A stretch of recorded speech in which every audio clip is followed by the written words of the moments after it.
जय भारत। सूरज सिंह, फरीदाबाद, भारत।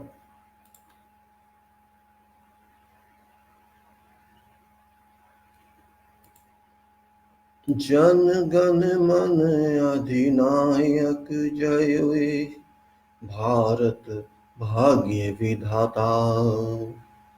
पंजाब सिंध गुजरात मराठा द्राविड़ उत्कल बंगा। विंध्य हिमाचल यमुना गंगा उछल जलधि तरंगा। तब शुभ नामे जागे तब शुभ आशीष मांगे। गाहे तब जयो गाथा जन गण मंगल दायक जय हे भारत भाग्य विधाता। जय हे जय हे जय हे जय जय जय जय हे। जय भारत वंदे मातरम वंदे मातरम वंदे मातरम। सुजलम सुफलम मलया शीतलम सहर्षे श्यामलां मातरम। शुभ ज्योत्स्नां पुलिकल्यामिनीं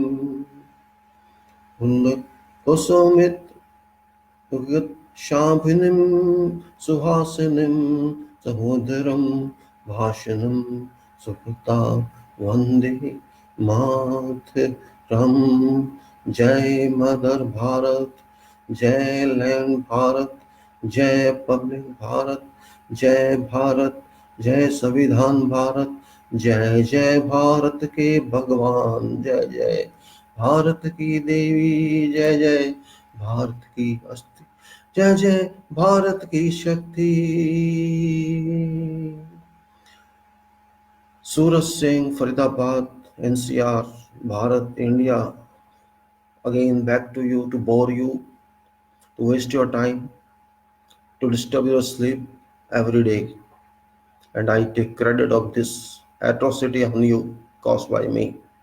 So sleep if you don't want, and sleep and don't care for your nation, because you are all kings in this nation and kings never work. They all sleep. All kings are powerful people, they only sleep, they don't care for public, and you are also part of that. You are devotee, you call yourself devotee, भक्त हैं आप, भक्त मतलब devotee. What is devotee? Today I want to discuss very specific topic, bhakt, bhakti, devotee. What is bhakt? This word is very common now. Though it's not common now, it has been since you can say when this word started, this universe started, but now it's very common in a creative way or in a philosophical way or in a teasing way or in a taunting way. I cannot say. But I was just searching meaning of bhakt on net, and I found very we can say disturbing answer from internet about bhakt. What is bhakt? If you ask me what is meaning of bhakt, I would say a person who concentrates on certain point or to get certain focus on certain objective, that may be bhakt. Or you increase your inner power using certain external power, that may be bhakt.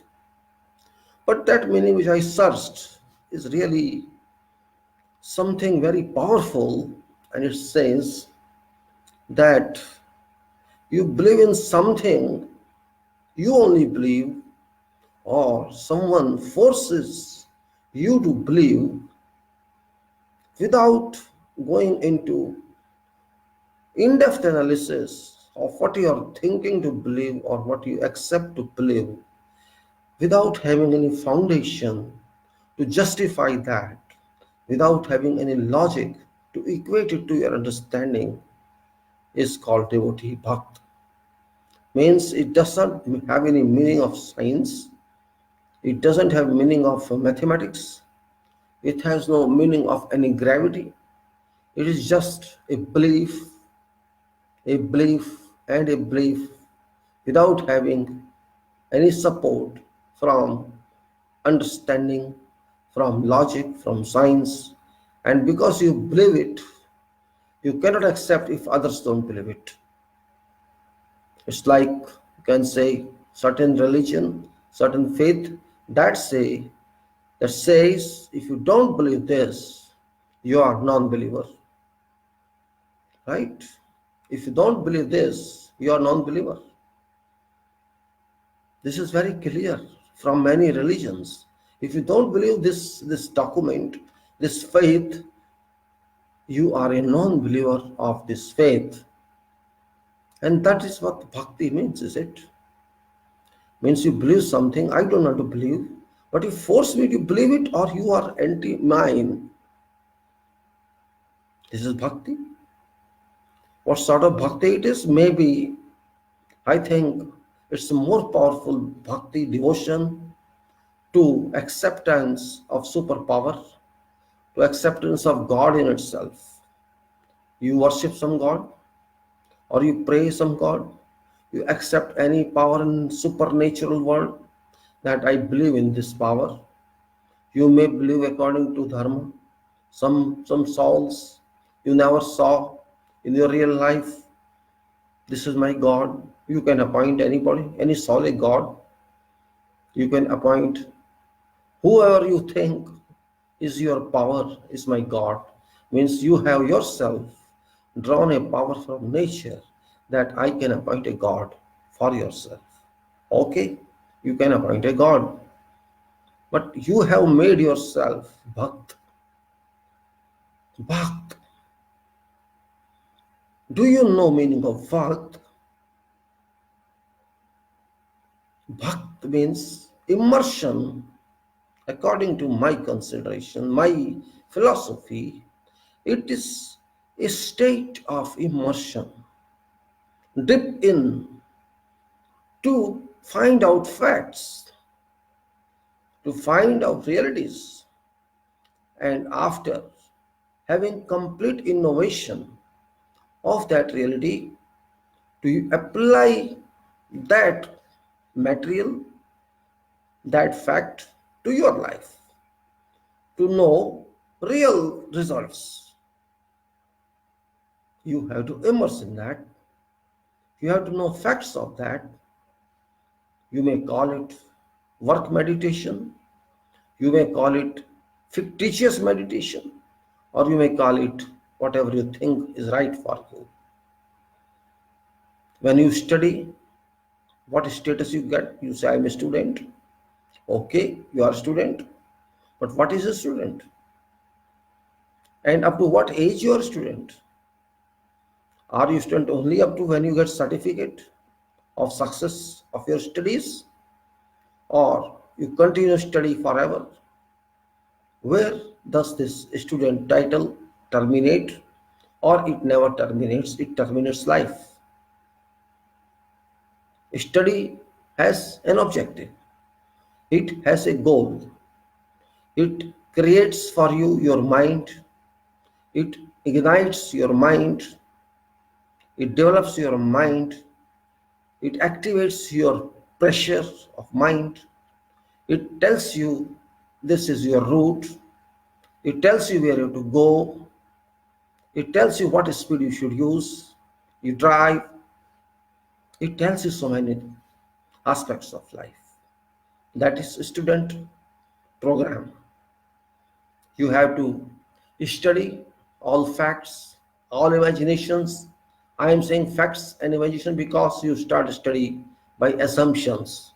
Even scientific study or engineering study or whatever study, when you start, you say, let us assume, let us substitute, Let us accept like that. So it starts with an imagination, and I accept this. And imagination is like a dream. Dream is also imagination. I slept, I saw a dream, it happened with me.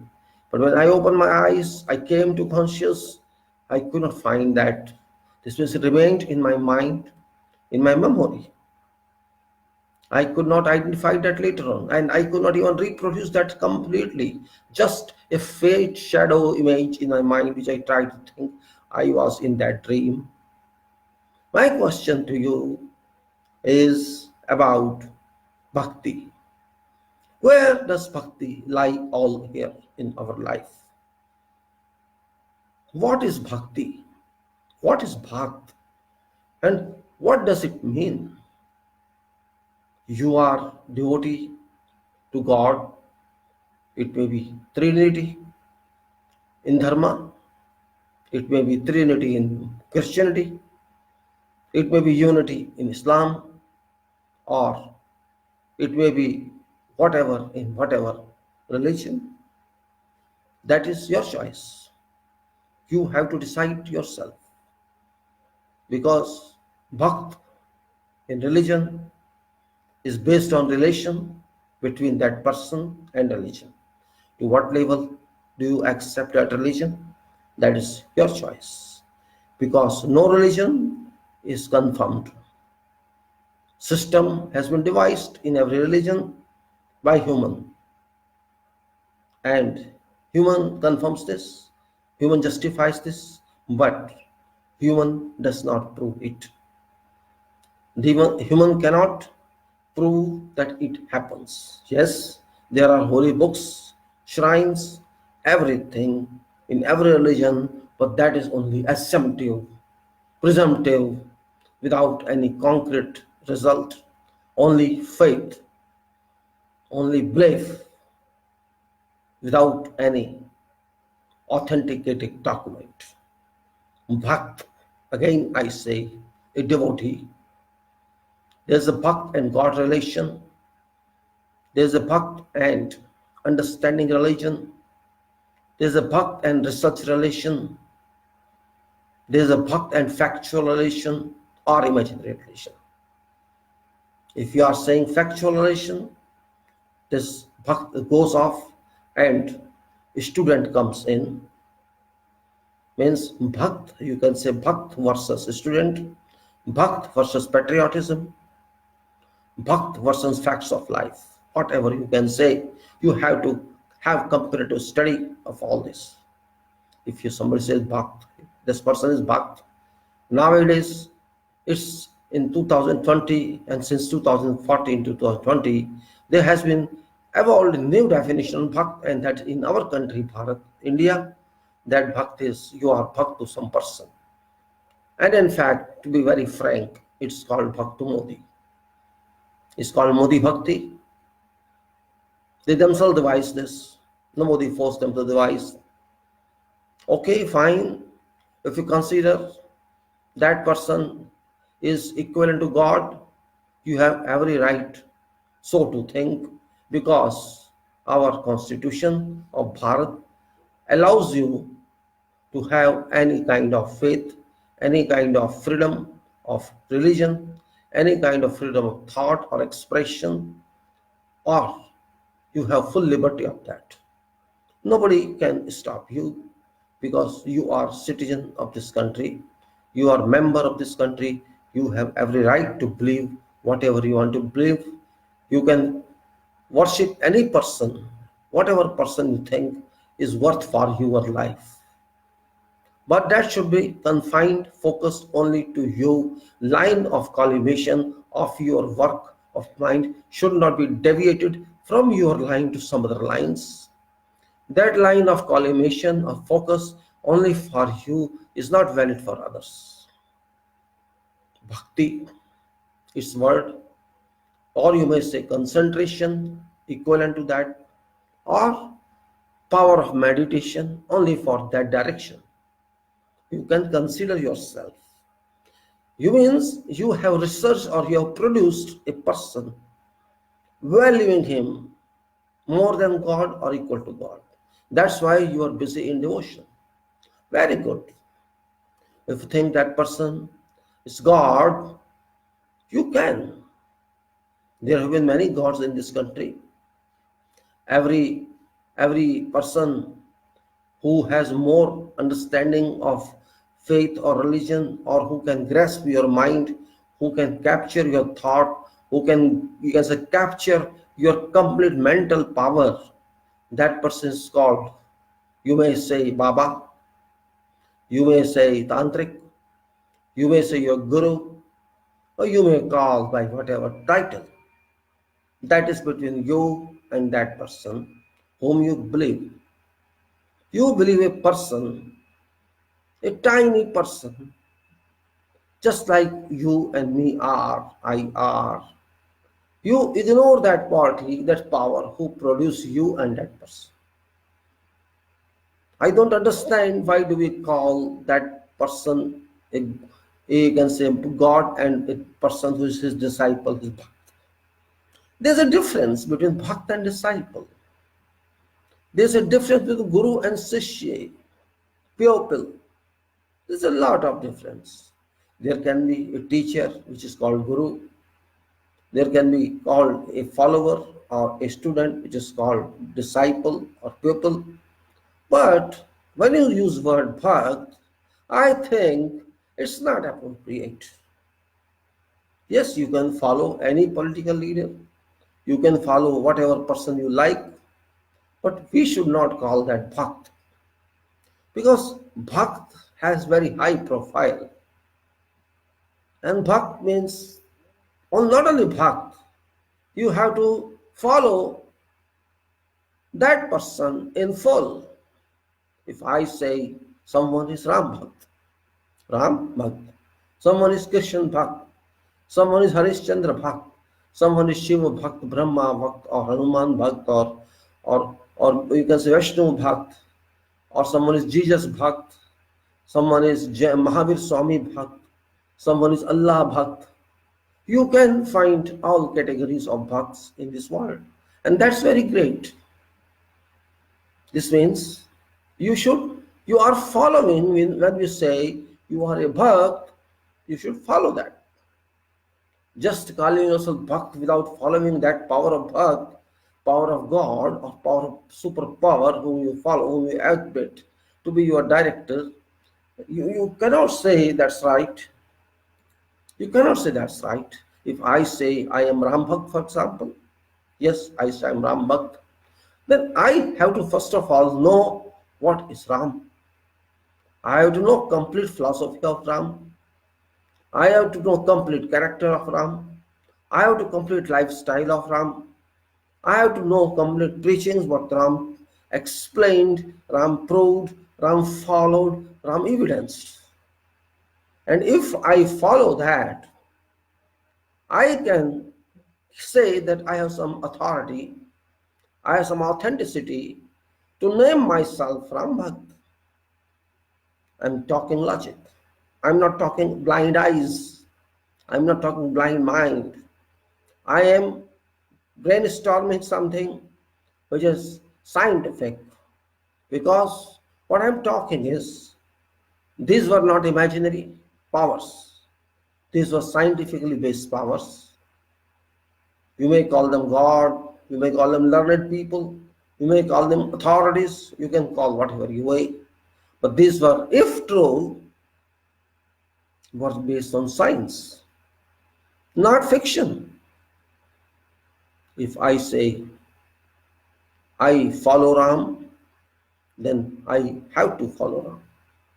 I must follow Ram. And if I follow Ram, then I can say, yes, I am Ram Bhakt. And this applies to all, whomever you follow. And if I don't follow Ram in a true way, I cannot name myself Ram Bhakt. And if I say I'm Ram Bhakt, I lie to myself. I am not living true life. If I say I am Jesus Bhakt, I have to follow what Jesus said, what preached. And this is for everyone. I'm just giving an example only. If I am Ram Bhakt, I have to follow all directions what Ram did, but I don't follow that. It's impossible in this age to follow that. And then I'm calling Ram Bhakt. I'm shouting slogan, Ram Ram, okay, very nice. Ram Naam Satya hai, very nice. Satya hai to Gat hai is a continuation. Then Jai Shri Ram, Jai Sita Ram. I am using all these phrases, slogans. Just speaking or chanting does not mean anything.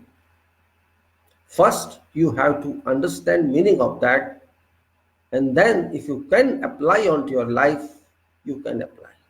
Or if you cannot do that, you are just speaking for sake of speaking or for your, you can say, bad action, that is a sin. Because this is a spiritual work. This is not physical work. If you say Jai Shri Ram, first you understand what is Jai Shri Ram. What is Jai? What is Shri? What is Ram? Did you ever analyze that? What does Jai mean? What does Shri mean? And what does Ram mean? What does Jai Shri Krishna mean? First you have to find answer to that. Is Jai something very light word? Or it's very heavy word? Or it is just a word because you want to speak? Do you know what is Jai? Just a consideration, just a study. What is Jai? Jai, Jyete.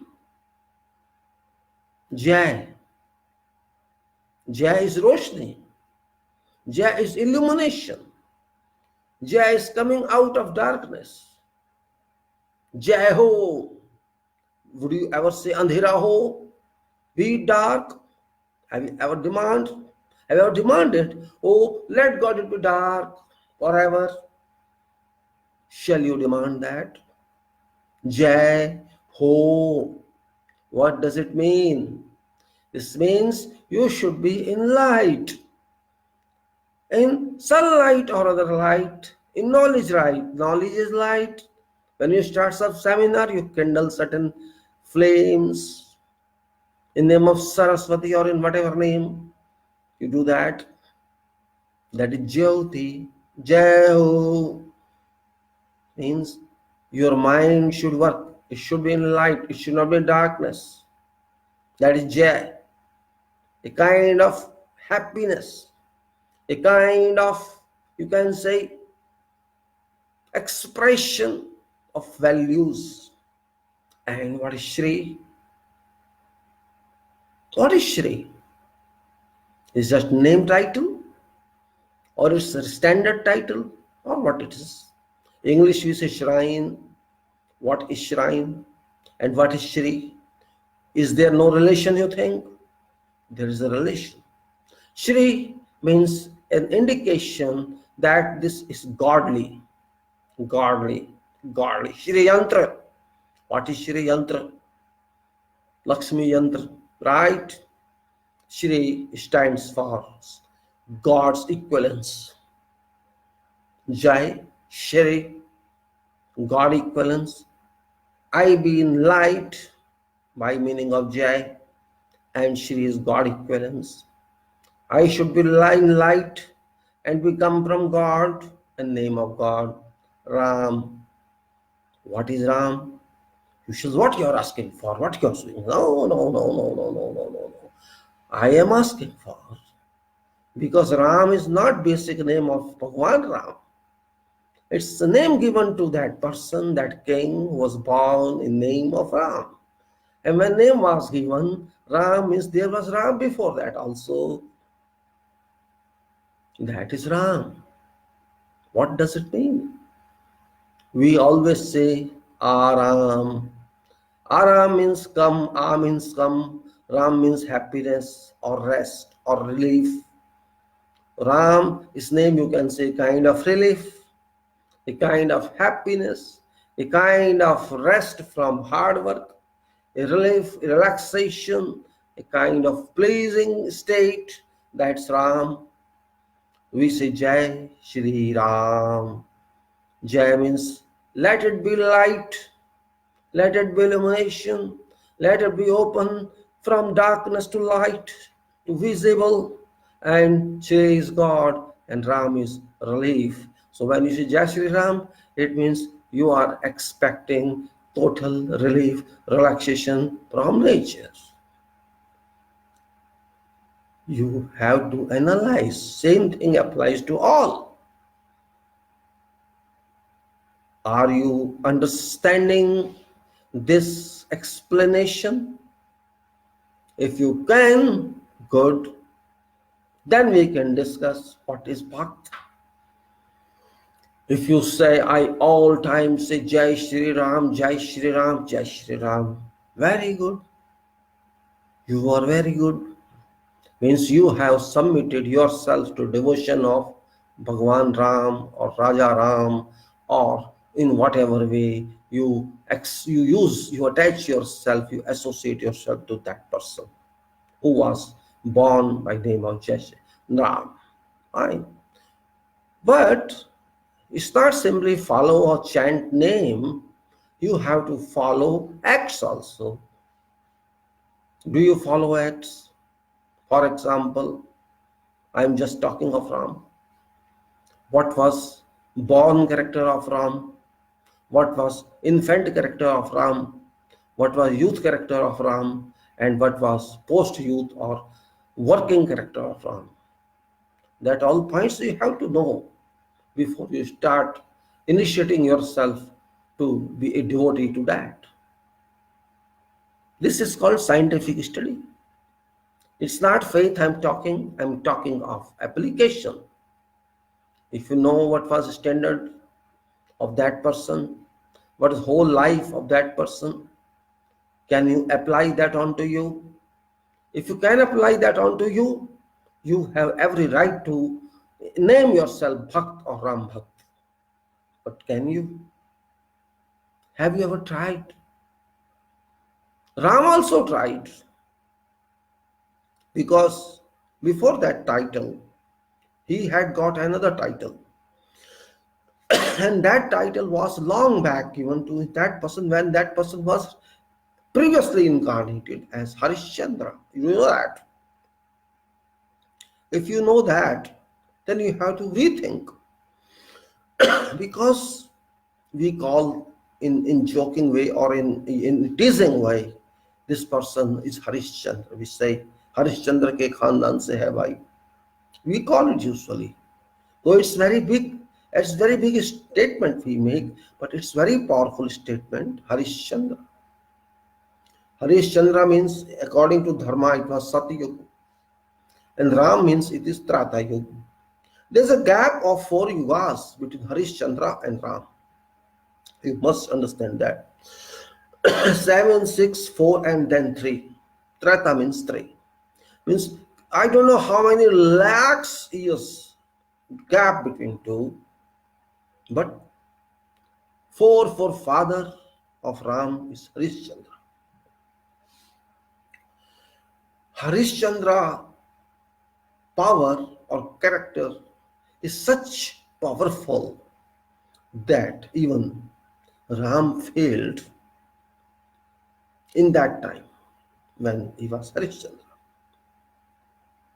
Just to relax it, he came to be called Ram. Harish and Ram are same, because Harish means Vishnu and Ram means Vishnu.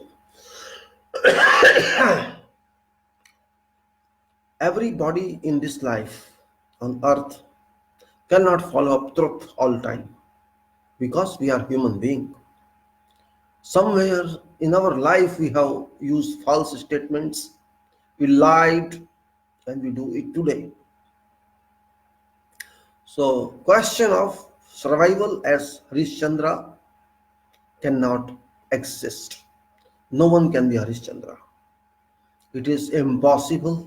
that you can be Harishchandra, because it is very, very unimaginable height character, where fake and false got no ground, only truth established, which is very difficult to follow.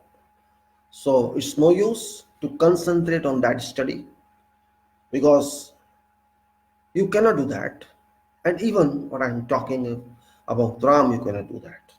That's impossible. Do you follow your parent orders?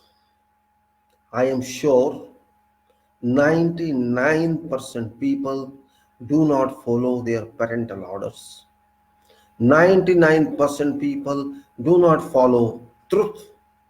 99% people do not follow facts. 99% people believe in fabrication and use unfair means whenever they can. Whenever there is an opportunity, 99% people shall avail that opportunity, whether it is for good or it's for bad. That is today called practical life. There is no theoretical life. Those who believe in theoretical life or in life of truth, they are called non-practical people, impractical people. Same thing is here. You are bhakt, but did you ever analyze what sort of bhakti you are doing? What is meaning of your bhakti? Your bhakti is target, or it's meant for God bhakti, or it's meant for some individual bhakti. That you have to screen out. You have to filter it and ensure yourself that are you in doldrum of misunderstanding, or you are really doing some creative work for yourself to enrich your soul, because bhakti means enrich your soul, densify, making it heavier than what you think or to God, your soul, increasing your thinking power.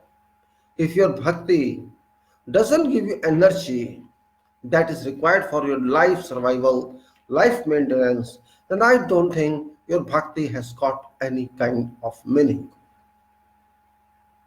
Bhakti, concentration, that is, whom you consider your power, you have to intensify yourself to get more power from that power. And if you cannot get power from that power, your assessment is wrong. Bhakti is nothing but respecting some superpower as your own power, to have more relief from that power for your life. Bhakti doesn't mean show to others, but I am bhakt of yours. Yes, you can be disciple, that's different thing. Disciple or status of disciple and pupil, or that is called student. Student and disciple are same. Student and you can say shishya are same, because you are a disciple means you have some teacher, some guru, and guru means whoever give you formula, whoever gives you formula is guru, and formula means how to move further in a set direction in relation to certain subject or topic. A person who is competent to give you that, to provide you that information, justified and valid information, that person is called guru for that subject in your life. If you are considering someone guru, that's fine. You have a right to do that. But if you replace that relation of guru and shishya, or guru and disciple or pupil, by you can say Bhagwan or God and devotee, then you make a mistake. Devotee bhakt is something else. Then that person whom you worship, means when you say I'm devotee, means it's equivalent to worshipping action or praying action, means you pray on that person to help you. It's not simply calling I am devotee, I am bhakt. Are you praying? And if you are praying, what for you are praying? It's just simply formal prayer or prayer for good, or prayer for betterment of whole world, or you can say improvement of everything. I'm not talking any spiritual science. I'm talking any fiction. I am talking some experience. Because what happens, we adopt something without understanding about anything. This is our character. This is our style. We are living in a world of fictitious denominations. We are following certain people without even understanding what they talk about because we have no courage to raise questions. We cannot raise questions anywhere in our fields. If you go to some satsang, you sit there, listen to that person who may be a foolish person, but he's teaching you, and you teach you get everything. And you fold your hands, you touch his feet, you do everything, but that person may be a criminal because you accept a criminal and you think that that person is God. So that is called foolishness. Means without knowing, just because somebody said this person is, that you go and say, oh, that person shall provide you blessings, that person shall give you boons, that person shall give you boons. You think so? It is really stupidity, I say. It is stupidity. You don't believe in your work, you don't believe in knowledge, you don't believe in your studies, you believe in someone who befolds you, and you many hours for that person, sit in there and listen to that person what preaches. So you believe in preachers or you believe in education? It's a question. Preaching is important or education is important? Education is logicful. Education is scientifically based, systematic based, and preaching is just an imagination. If somebody imagines and speaks to you, you accept that. Because you are a frightened soul. You are a small soul. Your level of understanding is low. You have to raise that, but you think that preacher can raise it? That you then say, oh, this preacher is God man. All tantrics call themselves God man, tantrics. I met many tantrics. And many times I thought they are very big. Just the way they talk to you, they convince you that they have certain power and they can change your fortune. They can fight with planets.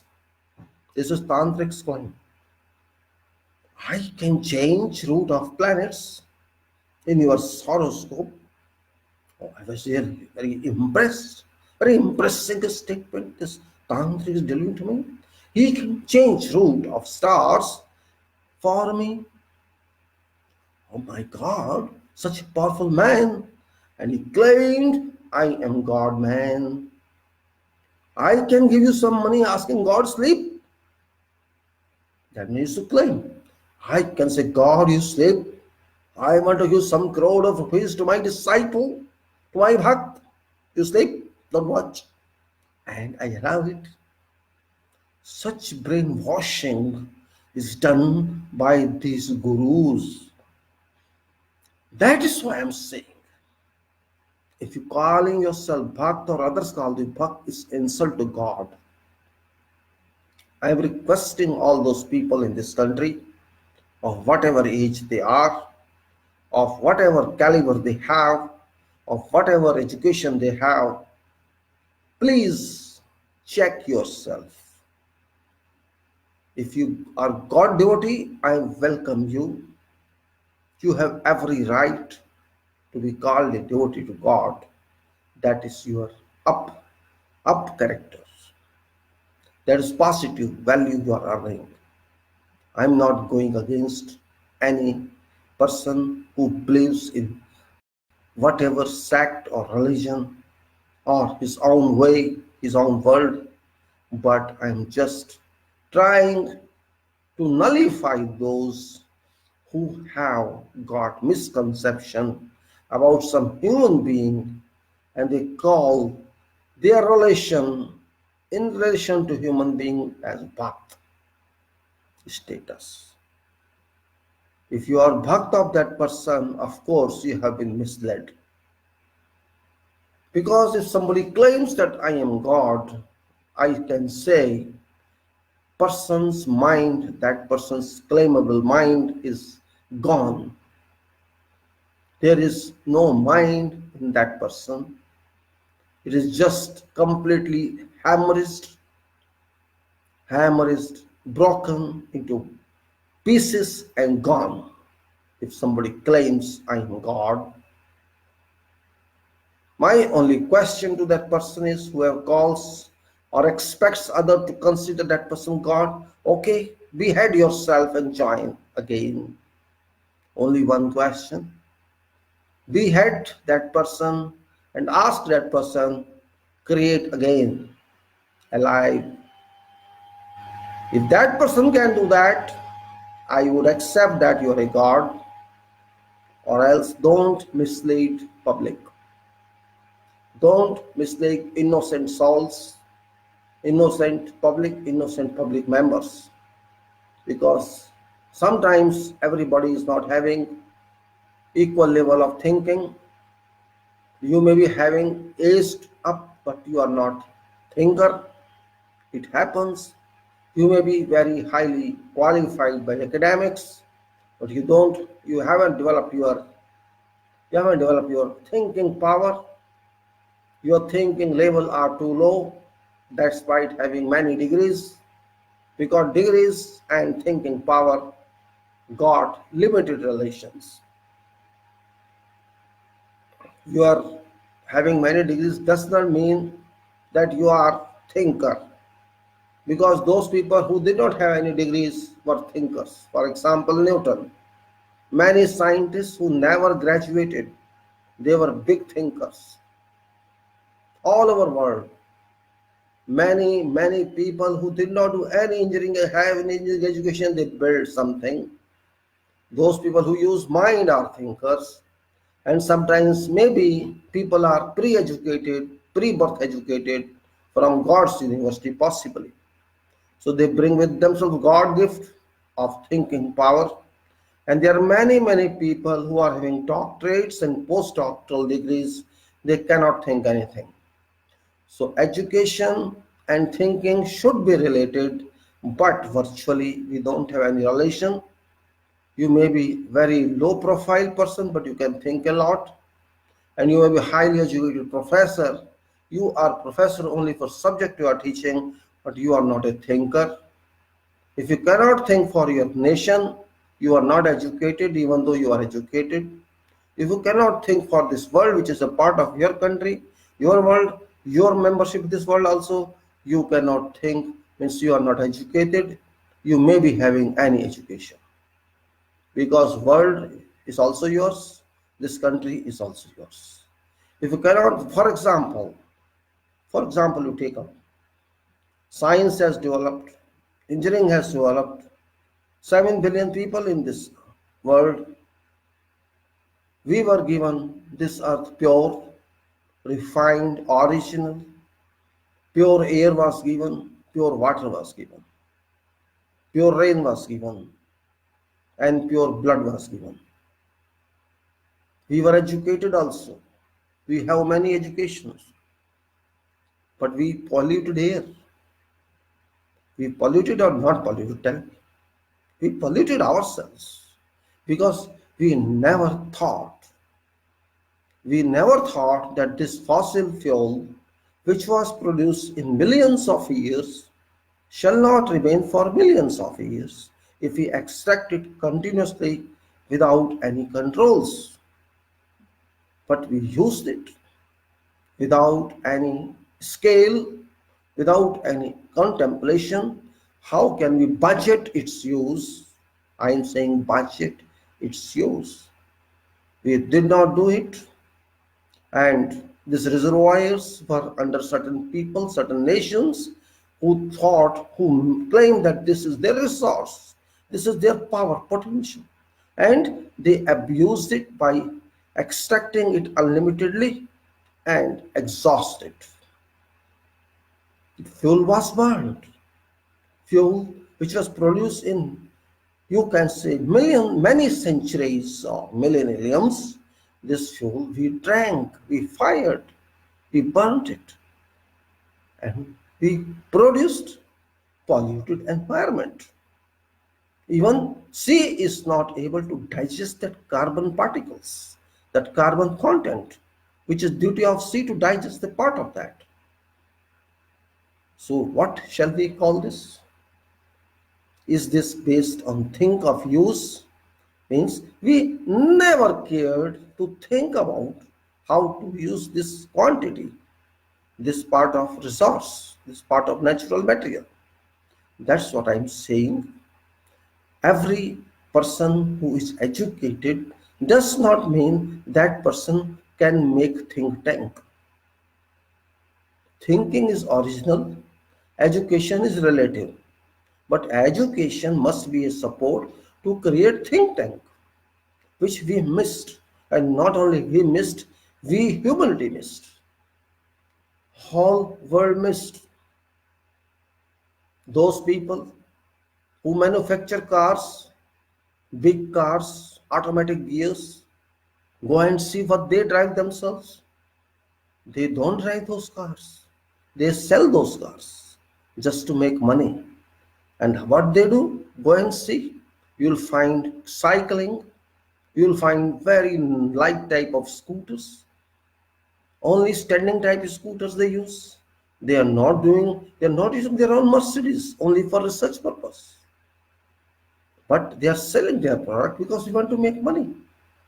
They are thinking to make money and they are making money. And we are thinking to destroy money and we are destroying money because we are spending money to buy those items which they are making. You may say it is commerce. Yes, it is commerce. It's manufacturing. It is industries. But question is how we relate thinking and education, God standard and bhakt. My topic is about what is bhakt. We have to analyze this. We cannot consider a person in power a God,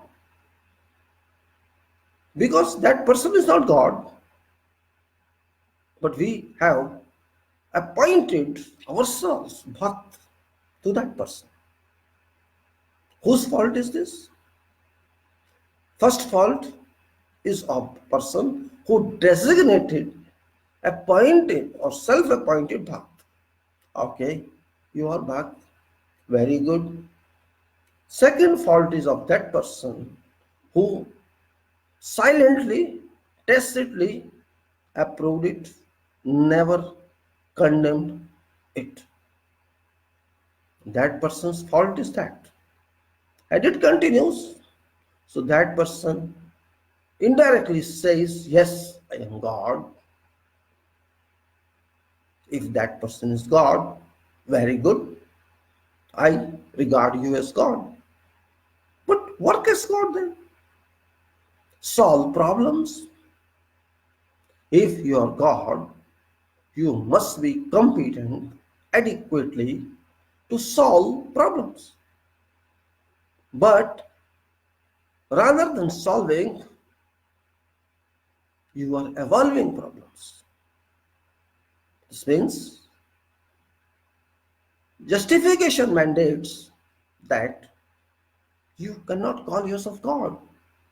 You are not God. If you are God, systems can change, all virus should go, all difficulties should go, all torturing power should go, all you can say errors should be corrected automatically, or you correct them.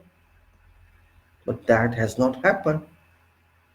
But name of God and Bhakt continues. For what? Bhakt has to answer. Bhakt is not answering. Bhakt is abusing. If someone questions, Bhakt has no rapid answer, no attacking answer, no encountering answer. Only answer is that blank, blank, blank, you use yourself. They use words, bad words, slang words. I don't know what these are.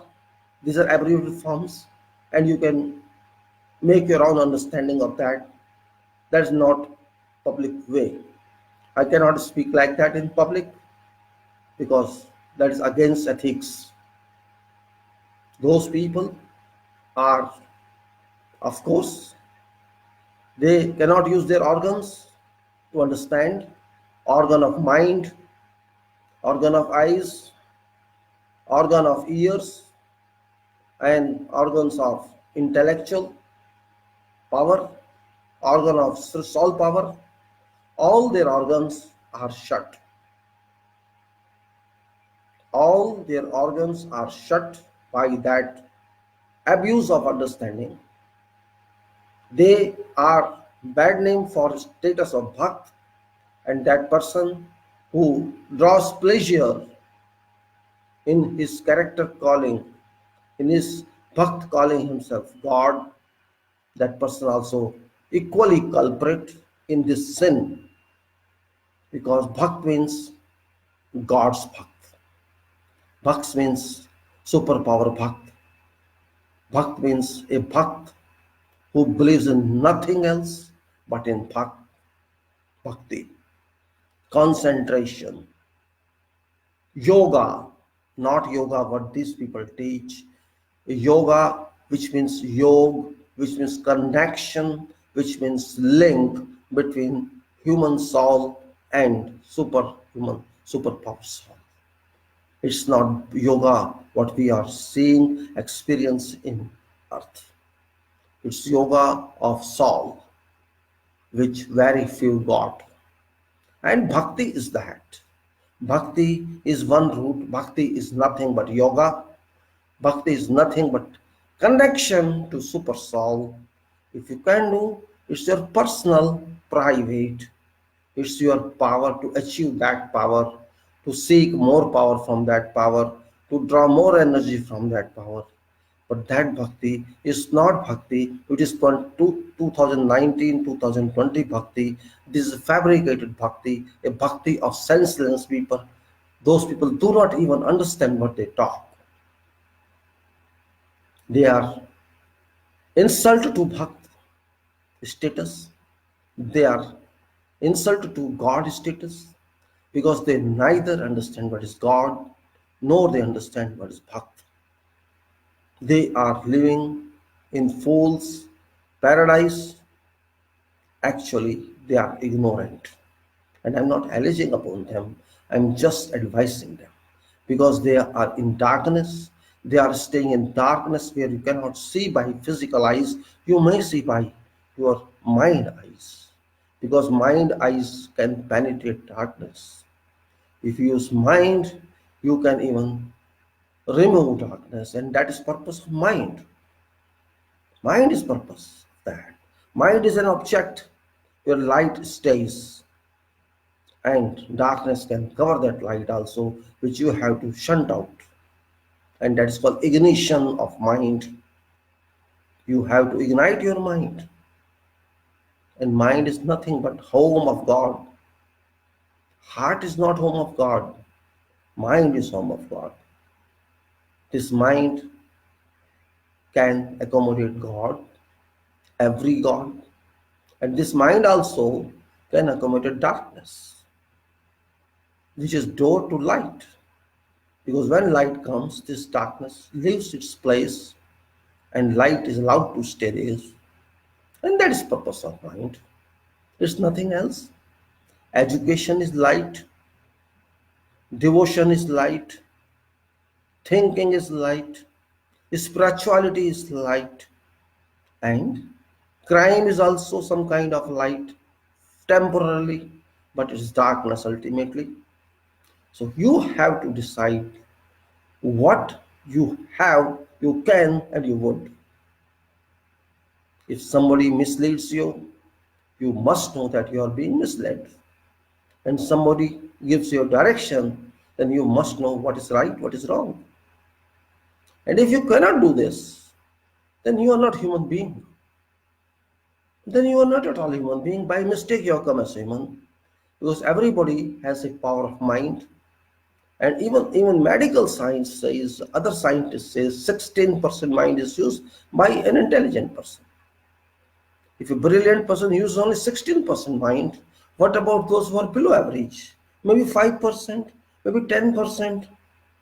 And those who are using full-time mind, for example, scientists, engineers, intellectuals, thinkers, they may use 80% mind, 90% mind, or more. Who knows? Medical science has not reached that caliber. Even psychologists have not reached that caliber. They can evaluate use of percentage of mind, what quantum of mind you are using. No one has reached that level because there's a conflict between two. There's a conflict between devotion and mind. Conflict is there, but it's clash. It's just conflict. Conflict means a conflict that can be debated out, that can be brainstormed and result reaching. There can be brainstorming fact, but it's not. Ah, don't ask any question. What am I doing? I am right, you are wrong. Religious friction. Religion is good as well as bad. If religion dominates other religion, it's bad. If religion accepts other religion, it is constructive. It is called connection. Why there is dispute in the world? Because of this failure of acceptance of others. If accept others, there is no dispute. Okay, fine. You are saying this, I am saying this. Okay, you are welcome with you. You can say you stay with what you say, and I stay with what I say. This is called disparity agreement. Okay, we accept each other without any conflict. You live your way, I live my way, no problem. But we have to live on world, in earth, we have to live. No way, you cannot fly from here and stay in sky. No, you have every right to stay on this earth, as I am staying. This is conflicting and differential cities. No one can dominate others and should not. Because God has given you mind. Think on, use on, do it. If you think your mind, you think you're using your mind, you are supporting God. If you spend your energy in thinking, in contemplation, in charting out designs, in imaginations for constructive purpose, you are doing bhakti, you are doing devotion, because you are using power that your superpower gave to you, and that power must be happy that you are using his creation. His robot is working. Robot means yourself. His software is working, his hardware is working. That God would think that way. And if you don't think, then you can say what you are. You are only using energy, automatic energy that is required for your physical existence, for your legs to work, for your arms to work, your body to work, your heart to work, and your system to work. That much energy only you are using, and not real energy. A datum line is there that this much energy required for your survival, and if you use more than that, if you really go above that, you are a person entering in intellectualism.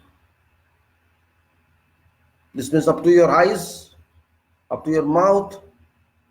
If energy is rising to your nose, you are not intellectual. You are a buffalo or a cow or a dog.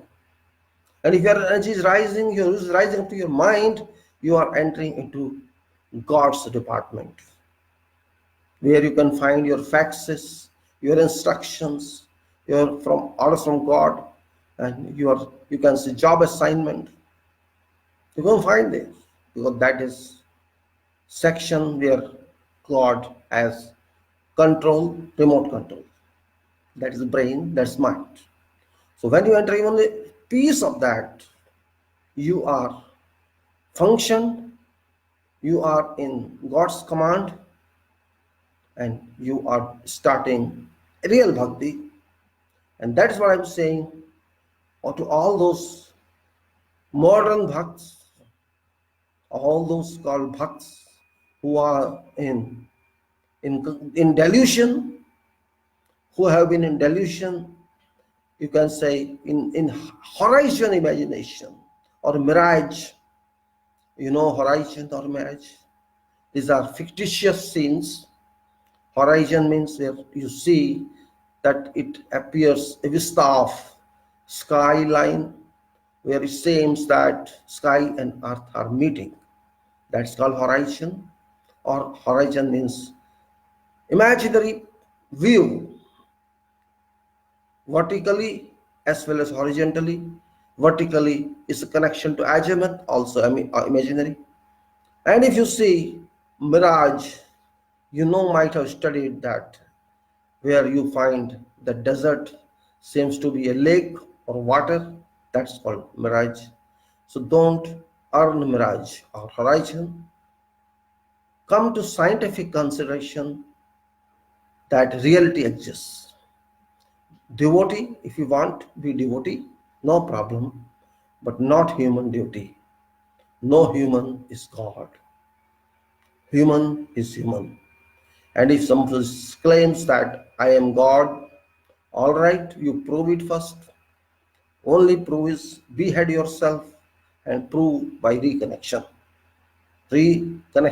of this body. If you can do that, you can be considered godly presentation. Otherwise, don't mislead this world.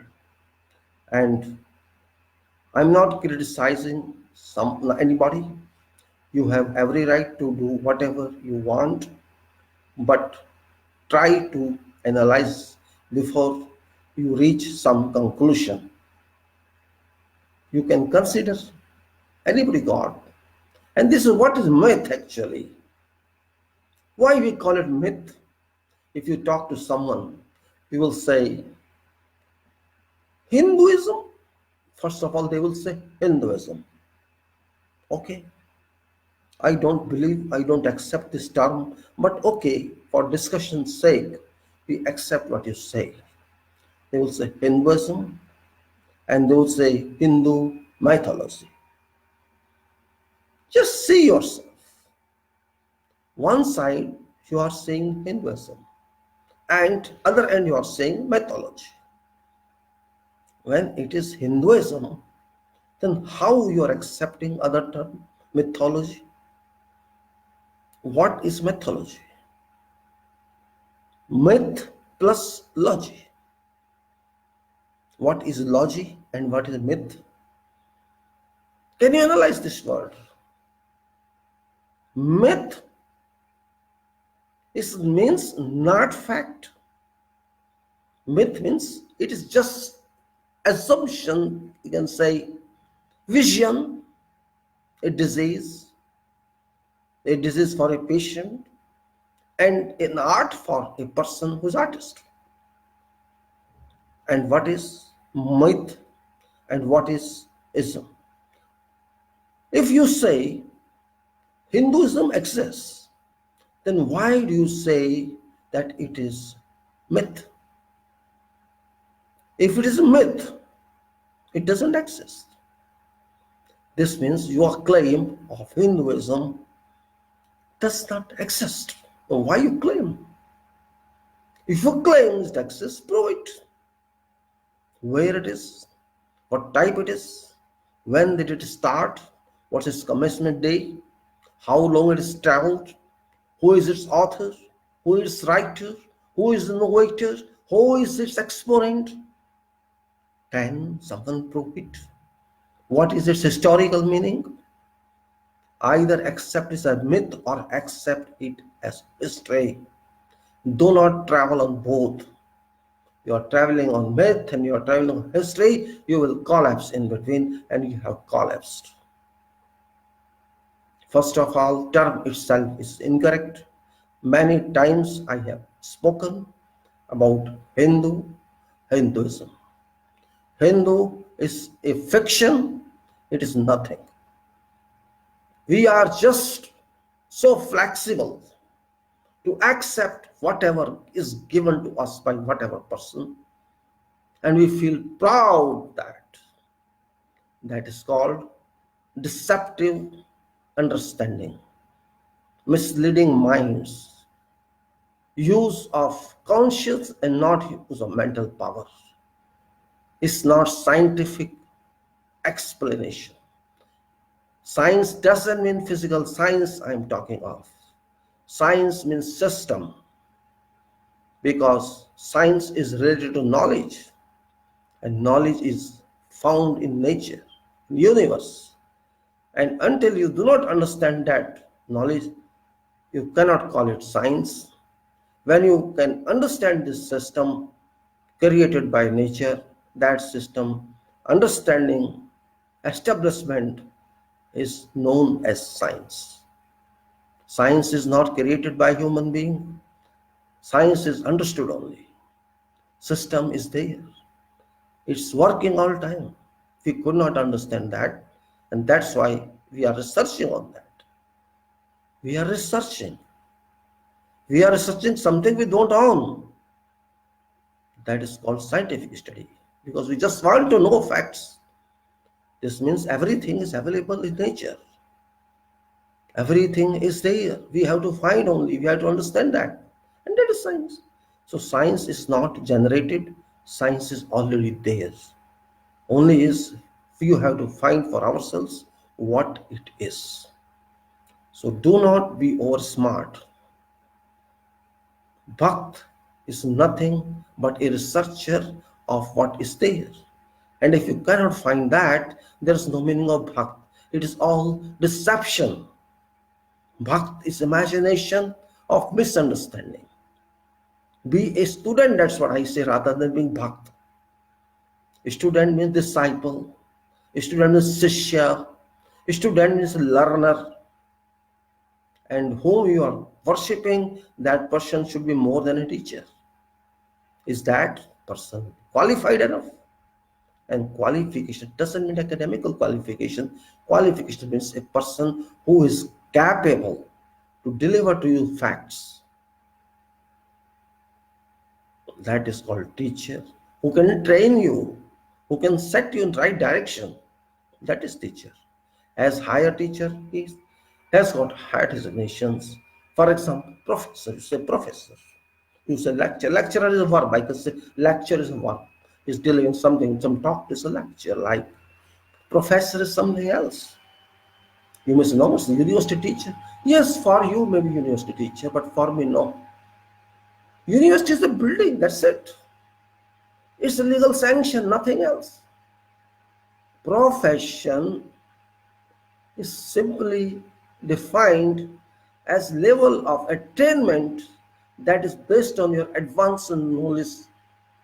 As much as you move in, as much as you move in some field, you have more advanced knowledge, you get into more and more advanced, that is profession. People say you can profess any religion, is given. This is a religious profession. Profession means religion actually. If you are practicing some faith or some religion or some subject in advanced level, in very, very advanced level, that is called professor or profession. Professional person is a means a person who has advanced understanding of something, that is called professional. So if you are practicing some religion, this may be religion of studies, this may be religion of engineering, this may be religion of medical science, or it can be anything where you are getting light. Religion, L-I-G-I-N-R-E before. You are achieving more and more light in comparison to others who are not able to get that, and when you get that, they are also same level. Means enlightening your mind is called profession advancement. So just to think again, for your title you have achieved yourself, calling yourself Bhakt and naming someone else as God, because when you are saying you are Bhakt, automatically that person whom you accept is, by virtue of your being Bhakt, is designated God. And are you so competent to convert someone to God, then you have to value yourself. Actually, it's insult to nature, insult to God if you call someone that is God. That person may call himself, all tantrics call themselves God. I'm God representative. I am God man. Every people, every person of that character is God man. And you are no one's man. I don't want to be God man. I'm not. I am just a man. I think I'm not even just a man. I'm a kid. I'm a child. And this justice say, you're God's children. Yes, we are God's children. God is our mother, father, everyone. His parent. What's wrong with that? Because I have no power in myself. I have no power to decide my birth. I have no power to decide my termination. And I have no power to decide about my whole route from birth to death. So where do I stand? I have no control of anything, neither body control, nor mind control, nor no control. When I am unsuccessful, I say, oh, because it was not in my luck and I could not do that. That is my ultimate thinking. I mean, we are claiming something we cannot. It happens. I only want to say that we are all in a travel, in a journey of very temporary nature. No one is regular here, no one is permanent here, and cannot be. But earth is permanent, sky is permanent. These rocks whom we don't care, these stones we don't care, these are permanent. These may disintegrate, these may break further, but these are not leaving this earth, they would stay here. But we shall go without our body, without this encasing. We have to live. So do not call yourself that authority which you can never be. This is insult to humanity. This is insult to God. Whatever religion you believe in, it doesn't make a difference to me. Do not call yourself Bhakt because you are insulting God itself. I am targeting those people who are abusing this term and also those people who are accepting this term of godly relation with Bhakts. You may be disciple of that person, that is fine, but that person should be competent enough to be designated guru. Guru is very high term, very high designation. It's not simply teacher. Means that person should train you physically, academically, mentally, spiritually.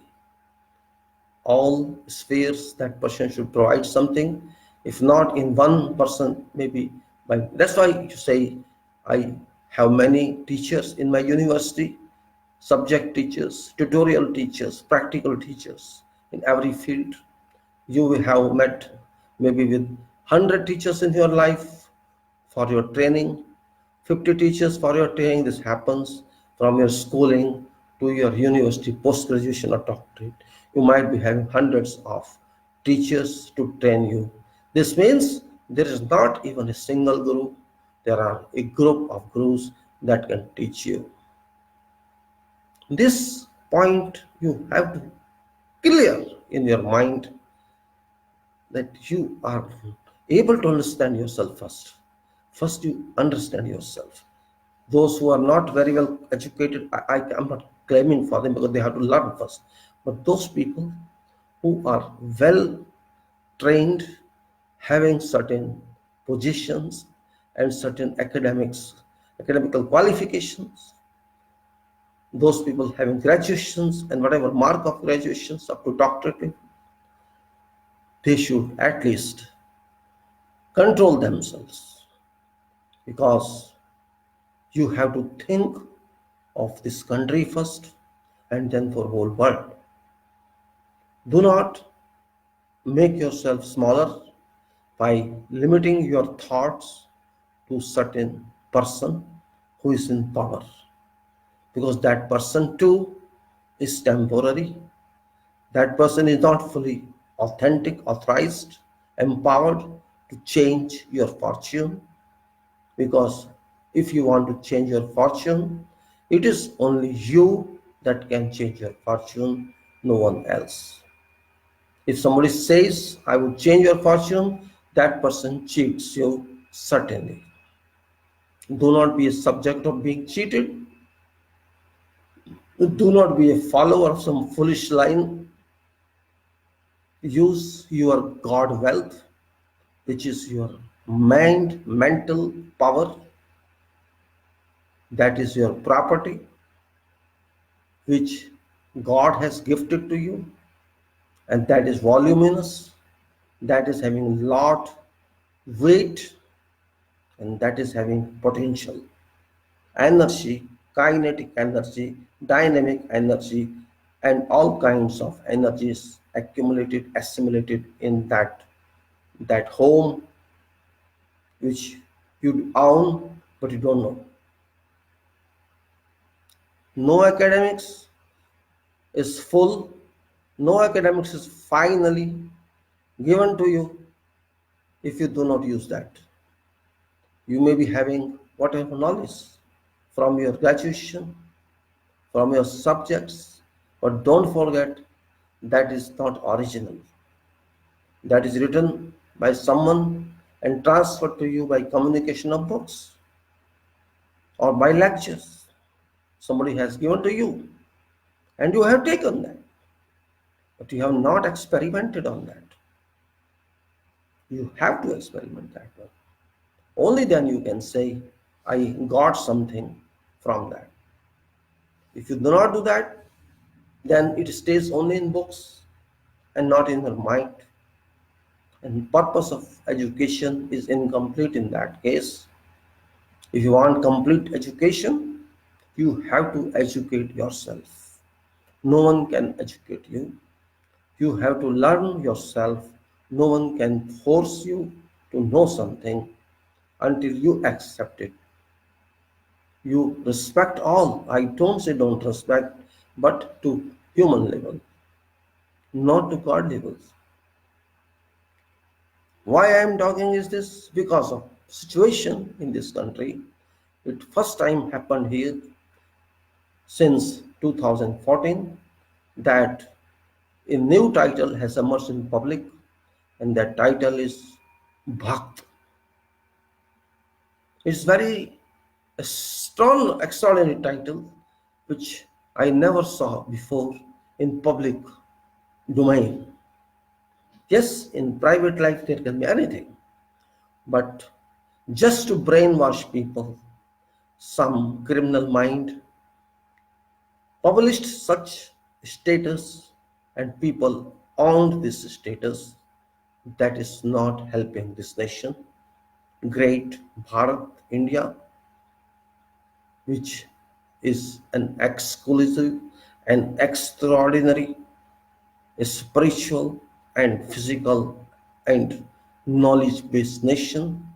Knowledge-based in a sense that we have, I think, more than US population, educated people, which is great wealth of ours, but we do not value it.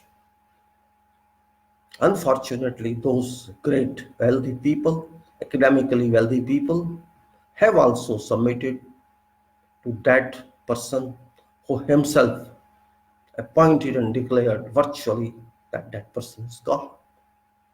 It is unfortunate, very unfortunate that we have created an imaginary person, imaginary God in our country, and we are having pride on that.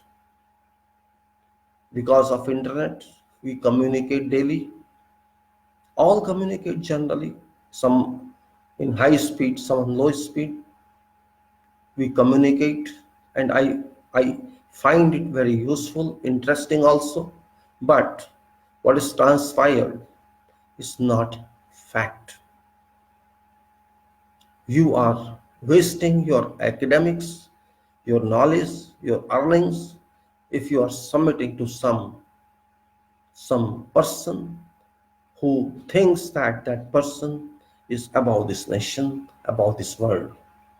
Because if you consider some person your God in physical being, in human form, then you actually insult whole world.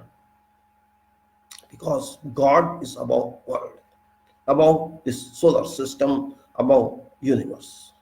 So you are naming some person as God means you are insulting that God. Do not insult that God. Whatever God form is, I don't know. And I'm not interested to know also, because that's not part of my job. No one can know, that is a secret. Yes, you assume something, you can assume. Just like I explained about Jai Shri Ram, you can admit that, you can accept that, you can accept Jai Shri Krishna, you can accept Jai Jesus, you can accept Jai Guru, or whatever you accept, that is your domain. You may or may not, or you may reject all, that's up to you. People say is atheist, people say someone is atheist. Yes, if someone is atheist, what's their problem? What does atheist mean? You think that person doesn't accept God? No, that person accepts God. That person never says that, but only that person doesn't accept religion. That's the difference. So what's the problem? What religion you accept, can you prove that? Prove it. My challenge, open challenge to all. Prove your religion has done this. Do you have any proof? Only imagination. Historical references. No one can prove it. Only claim it for purpose of claiming, nothing else. There is no judge, there is no advocate in this world who can claim that whatever religious wise is given is a fact. So why to create unnecessary dispute? You believe dharma, believe dharma. You believe Christianity, believe Christianity. Believe as you wish, provided it should not adversely impact other person. That's only restriction. Otherwise, you free. Nobody questions you. This is life. Everybody enjoys. Somebody works, somebody sleeps. This is life. So don't worry about that. But to your confinement, in whatever way you are living, keep that private. Do not impose on others. Because this assumption, this imagination, that's it. You are calling yourself Hindu, call yourself Hindu. It doesn't make a difference onto me, but don't force me that I am also that, because I'm not that. You are a Muslim, be happy, but don't force me to be Muslim. I was in Jeddah long back in say 2010. There was a person, you can say my company owner, Muslim of course, very old man, 76. That time, usually we used to talk openly because after all I was project manager there. Okay, we used to meet generally. Usually, say a open talk with a person like me, and that one, I'll change you. You will change me, I ask him. Yes, I will change you. How? I want to reach direct to God. Surprise means I could not understand what I mean by that. No, don't go straight. Okay. What do you want to say? No, I will change you. I will take you to Makkah. Okay, you will take me to Makkah. I have already Makkah. My Makkah is my mind. No. I will convert you. But to what to what you will convert me? Okay, you convert me when when you meet me in God's home. We'll convert there. No. You see, your religion is this. This is style means Arabic person. I want you straight. I told him, first we have to die together, and then we'll see. And I close this chapter. Yes. What answer you have to give that person?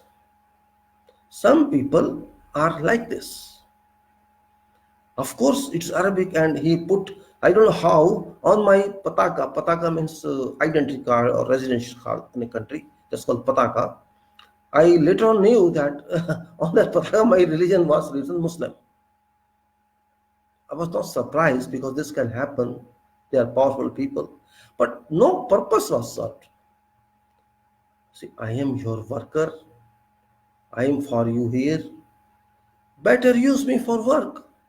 Why you are thinking to convert someone? He thought because someone had already converted there. There was a person from Andhra. His name I will not tell. That person, of course, was non-Muslim. He was not getting family visa. There some problem. Then that person said, "Okay, you convert. You be Muslim. I got this one." And that person accepted. I was not there at the time. People told a party was organized, that person was converted to Muslim, long celebration was there, and he was allowed to go to learn. All this has happened. That person changed his name, but you see, he was never granted visa just for this because I should not say what means. Some people are there in this world who think they are honors of religion or they want to convert people. You convert or you don't convert. I don't think there's any meaning of that. For example, if I am Hindu, I am Christian, if I convert to Muslim, or if I am Muslim, I convert something. After all, what shall happen? Shall sun change for me? Shall moon change for me? Or shall planet change their directions because of my sake? No one shall change. Only some belief is, oh, I was Hindu, I believe in Ram, now I believe in Allah. They forget that name is different, but entity is same. Is there Suraj is Hindu or Muslim? You call it Muslim Suraj or Hindu Suraj or Bible Suraj? What? Shall composition or radiation coming from sun change? Shall air change or contents of sea shall change? What is that? You are just living for few decades in this world and you want to change humanity. Why don't you respect humanity? Why do you impose onto yourself power of fake religions? Why? Neither I saw Ram nor you saw Ram. Neither I saw Allah nor you saw Allah. Just fictitious imagination. You are just living in a doldrum world, in a world that doesn't belong to you. You are just wasting your time for that. You are not thinking for other person who is having same composition as you are. Yes, there is a difference of contemplation of religion. You are just wasting your time for that. Water is water, sun is sun, moon is moon, air is air, wherever you go in this world, no difference. When you came to earth, you did not bring any certification of your religion, and when you leave this world, you will not take any experience certificate of your religion. This is all drama. You came without any religion, without any caste, without any sect, and you will go same way. Why waste your time? And that person must be laughing. Who produced you? Who sent you here for something? He sent you as a wage worker, as a labor, as workman, to go to this site called Earth, do this job for me, and come back. Your assignment is 50 years or 100 years. This is your future. This is your schedule. You have to do this much in this age, and this much in this age, and come back, give me report.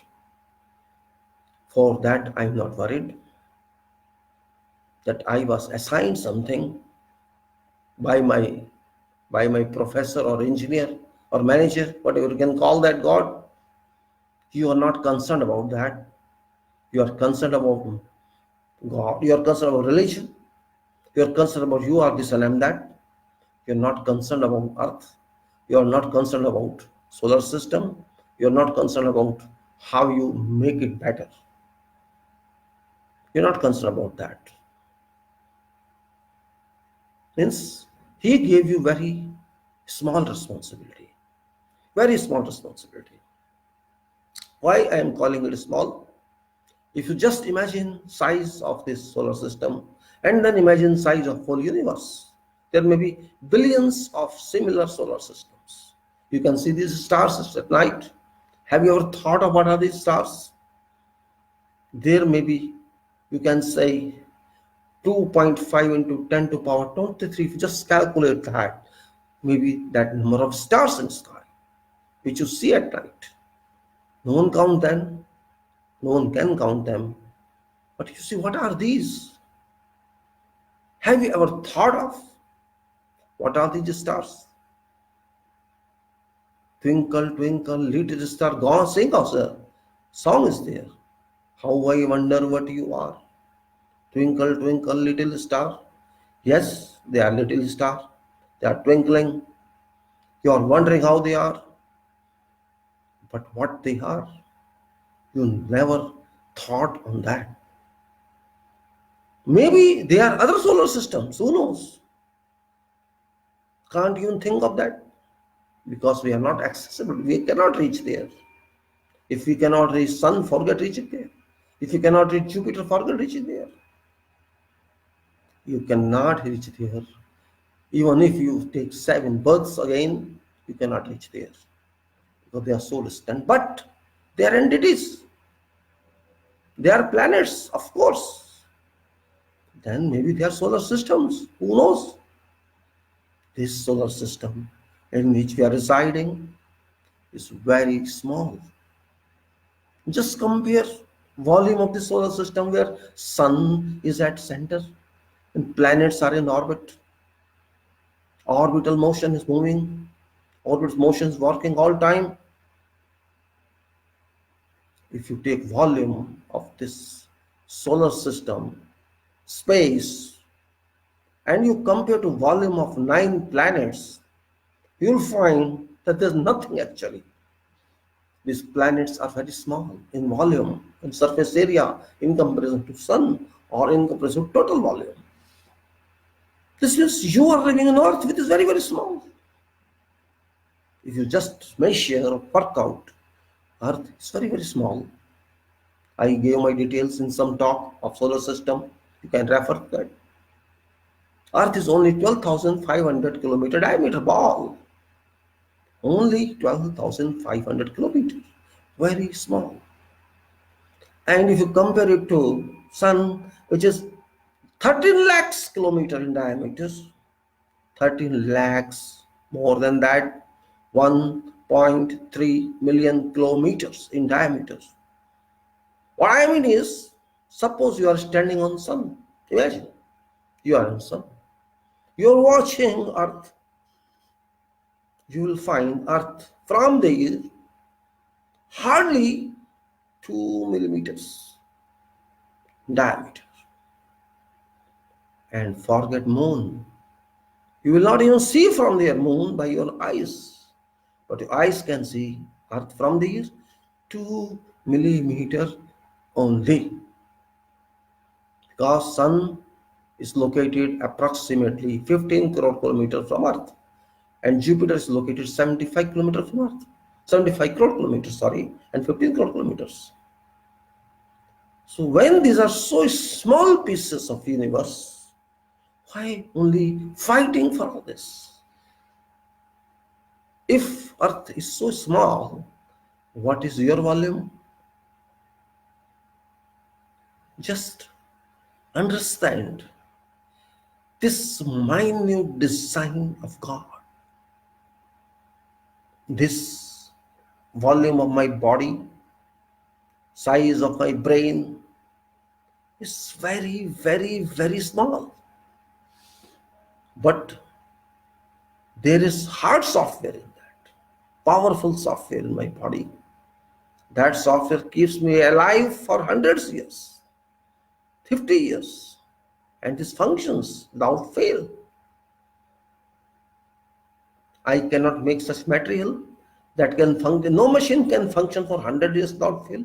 Have you ever heard some machine manufactured by human being that can function for 100 years without any problem? There is no such machine.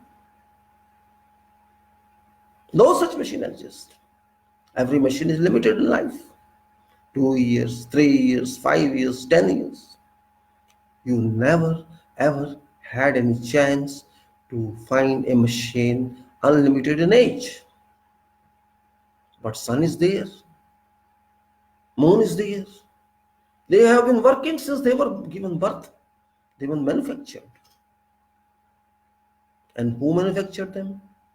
Of course, God manufactured them. God manufactured them based on some designs. Of course, God must have some design. He must have researched, he worked out.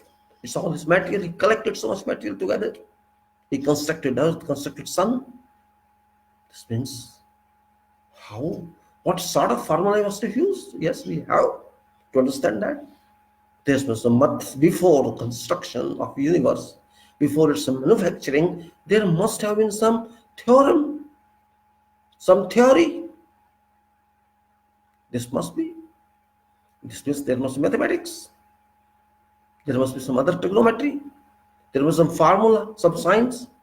Yes, there must have been. Otherwise, these would not be possible. This is what our religion should teach us. Not just imagination and not just faith. It should teach us logic. Why don't we think this way? That there must be some time when designs were done, subjects were created, compositions were decided, materials were produced, because without material, these planets could not be manufactured. Without water, this could not be started. So all this material time must have been there. No religion teaches that. They simply say, in one day this was created, on second day this was created, on third day this was created, and in 7 days this happened. Seventh is rest day. Bible teaches that. Okay, it is contemplation. It doesn't prove that because they don't know it. Dharma says something, it doesn't prove that because they have this limited knowledge. Of course, we follow dharma, but we don't know full dharma. God never revealed this secret to us. No one can claim anything except fiction. We say, after death you shall go there, you will find this and that. You will find heaven, you will find hell. You will be put in oil, you will put in that.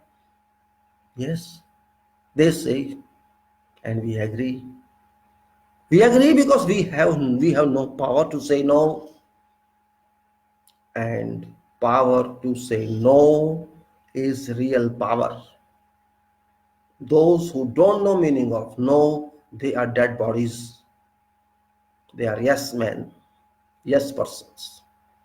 Yes persons cannot change this world. They can only follow. No person can do something negative. Negative is valuable. Though they say you should not be negative. Yes, you should not be negative. You should not be negative, but your thought should be negative. Without negative, positive cannot exist. Without negative, positive cannot exist, remember. Because when you say no, you have to find yes. You have to justify that someone is wrong. That is called opposition. Position and opposition. It's everywhere. Position is there, opposition is there. Negative is multiplied by negative is positive. And if you multiply in life, you get something. And if you don't multiply something, you cannot get anything. You say, this material thrive, this person thrive in life. Yes, that is multiplication. So do not hate negative action. Because negative and positive action move together. We say in science, Positive and negative are attracted to each other, and positive repel each other. Negative and negative repel each other. This is mathematical science, principle of physics and chemistry, everything. This happens. This happens. What to do? So you cannot criticize negativism, means you have to accept opposite thought. And those who accept opposite thought, they always move further. They get benefit out of that thought, they respect that thought, and they advance. And those who encounter, why you are telling me opposite my way, those people are fools. Those who cannot accept opposition, those people cannot be called leaders but fools. I can simply say those people do not want to accept reality. They want to stay their own fool world. They do not want to go beyond their stupid envelope. That is only problem.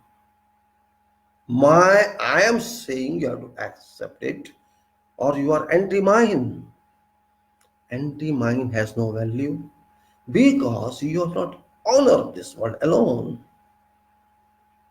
There are so many honors of every country, and they have every right to say something, because absolutely, originally, you are not existing. No one is original. Everybody is relative.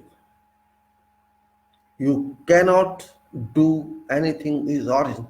Otherwise, prove it. Make one earth and show me. Can you make another earth or solar system? Prove this. Then why do you claim that you are God? First be God. Can you create even a sea? Can you create even a drop of water? Prove it.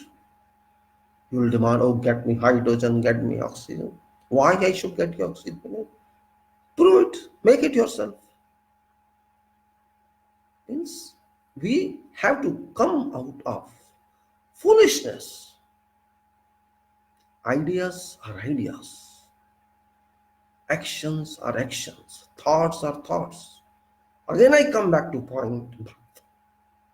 Bhakt, if you want to change your future, if you want to make your life be Bhakt of God only, do not be Bhakt of a human being.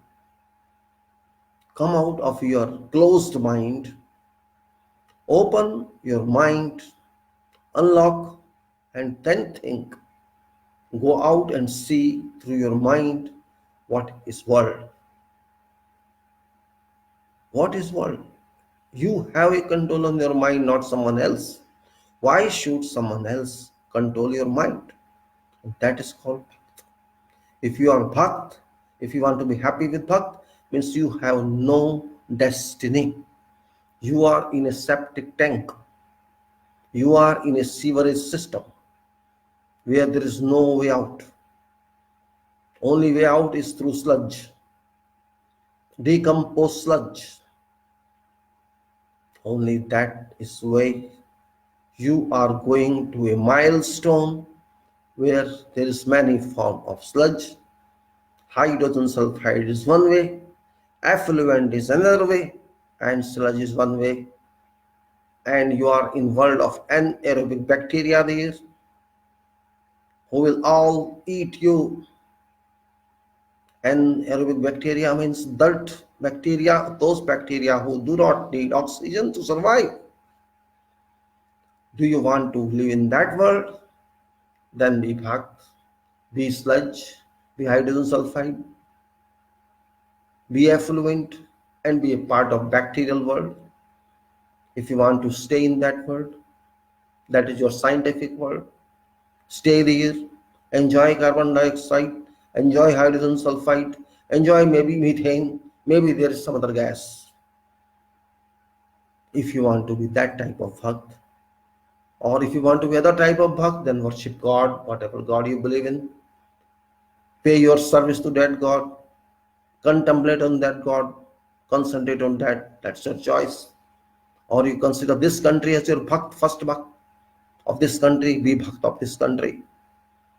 You call by name, by designation, Desh Bhakti, national patriotism. That's another way of Bhakti, because there you think of nation only, not person.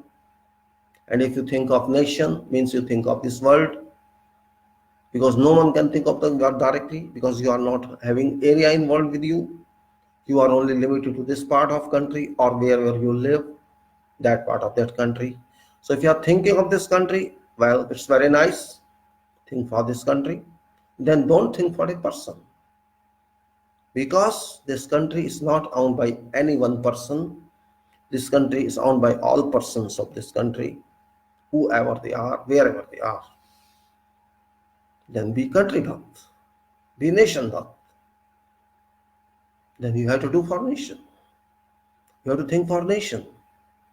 And in fact, when you think for nation, you serve purpose of Almighty, who sent to you a valued power and statement and posted you to this office of this nation. Go and work for me. You have a think this way, then don't rely on a person. Because persons cannot be relied upon. If they lie, if they assure you sky, they assure you sun, I'll get you sun on earth, that person is a liar. When God did not allow sun to come to earth, how can that person bring? We have to think very different way. Desh Bhakti is not so easy as you think. You have to sacrifice to claim Desh Bhakti. You have to sacrifice your comfort. You have to sacrifice so many attitudes. There is no comparison in that. Desh Bhakti is not that easy. Yes, fake Desh Bhakti is easy. You can be fake Desh Bhakti. There are Desh Bhakts. They always can, just like there are God Bhakt. You go and see some temple, you'll find people are coming, touching floor of temple, doing everything as if they are very big Bhakts. But if you go to their offices, their homes and see their character, you will find them doing all illegal jobs, illegal activities in life, and they are calling God fearing people. I reject all such people who have many type of minds, masks wearing mind. Those people cannot be people. They cannot be called human beings, because they are cheating God, they are cheating themselves, they are cheating every public part and everyone, and they are cheating their nation. Those people are not human beings, in fact. You decide yourself. Can you afford this bhakti? Or you can afford only your own bhakti? Or you want to call some political leader your Desh Bhakt? You have to decide. Those people who struggled to achieve freedom for this country, they never decided that there should be a Bhakt and God on earth. No one was God for them. Their ambition was, their target was, get controls from British. That sort of Deshbhakti is welcome. That sort of Deshbhakti or patriotism, you call it, does not exist today. It's all self-oriented goals that everybody wants. They forgot everything.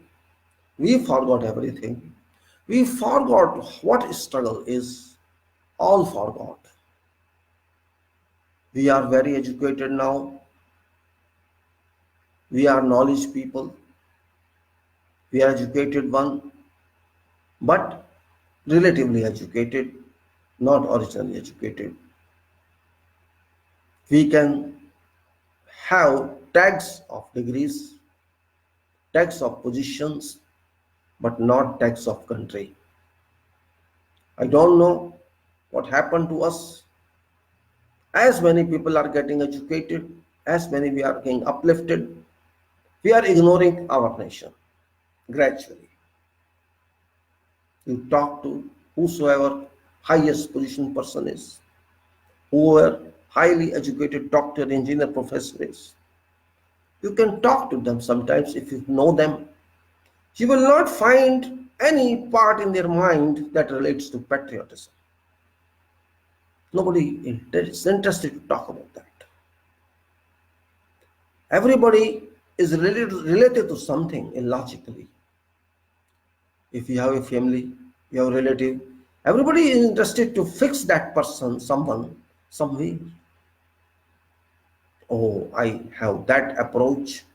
I have that person, biggest officer, or I have that political leader. He can help me to get my son, my daughter, my relative, someone, some position. All are busy in that type of circle. Nowadays they call circle. I have a big circle. And what is big circle? You should know. This is called big circle. Means you should get advantage of a circle. Oh, this man has a very big circle.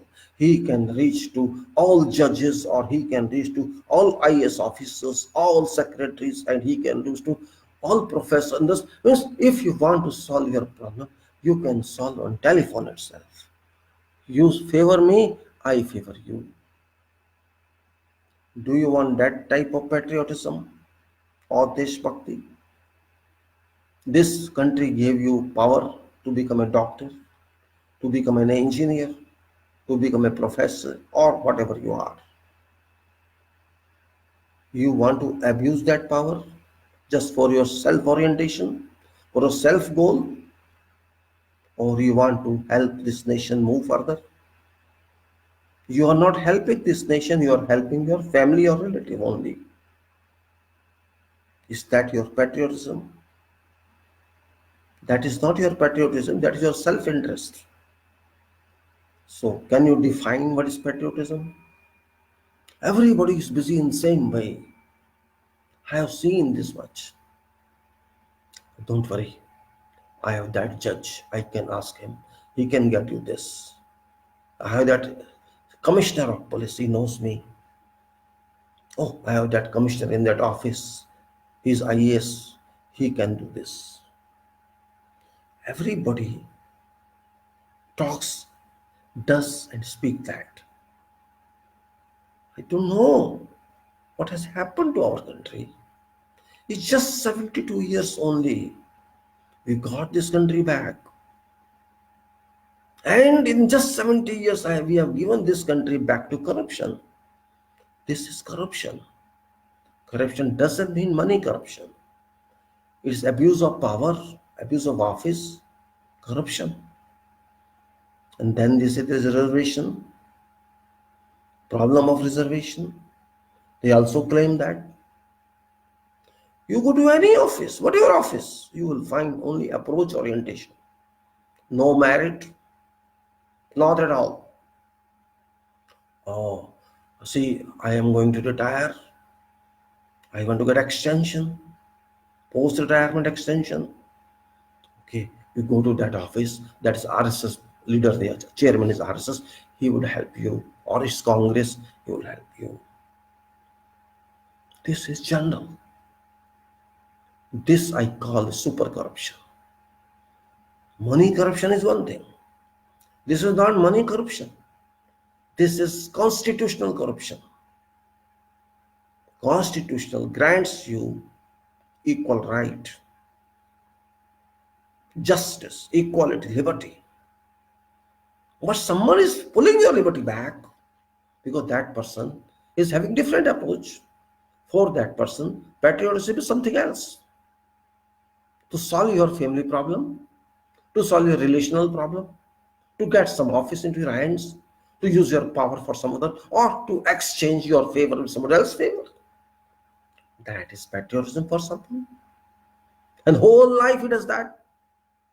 How many exchange of favors you don't know. You do this way, I do for you. It's simple.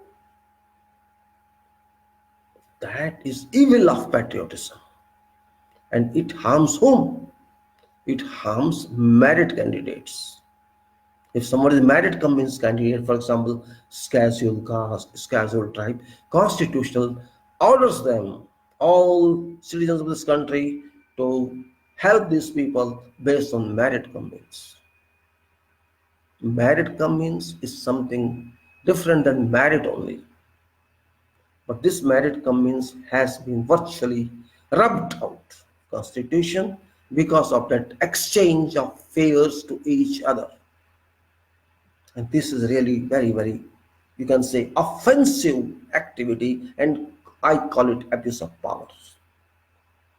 You have reached high office doesn't mean you have to spoil others. You have to serve nation.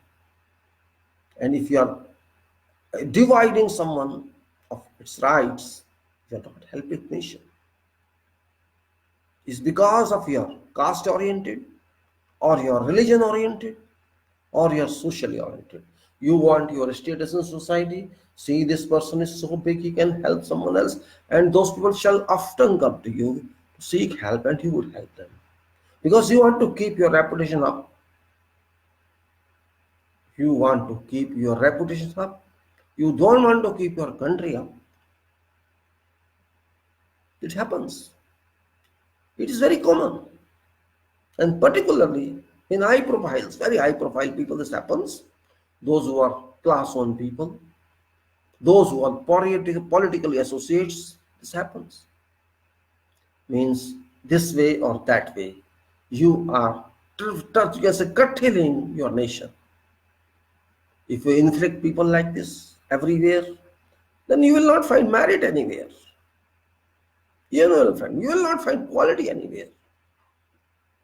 Because this approach of mind, approach of sources cannot go. Even after having in other position, you will use yourself. Somebody help you, then you will help yourself. Oh, I want to, again means one circle makes another circle, this circle goes, another circle, it gets extensions and this way and that way, and nobody knows what's happening. So did those freedom fighters work for your approaches? Did they struggle to achieve freedom for your circles?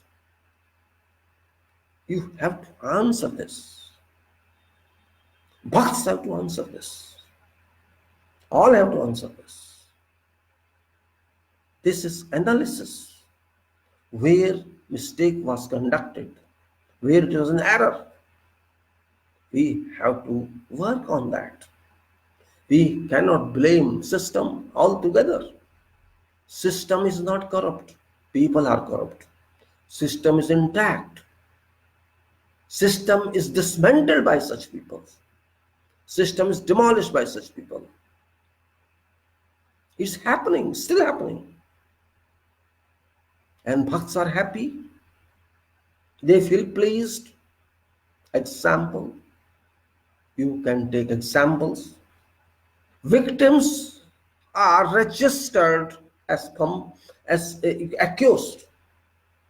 Victims are registered as accused. Do you understand what I mean?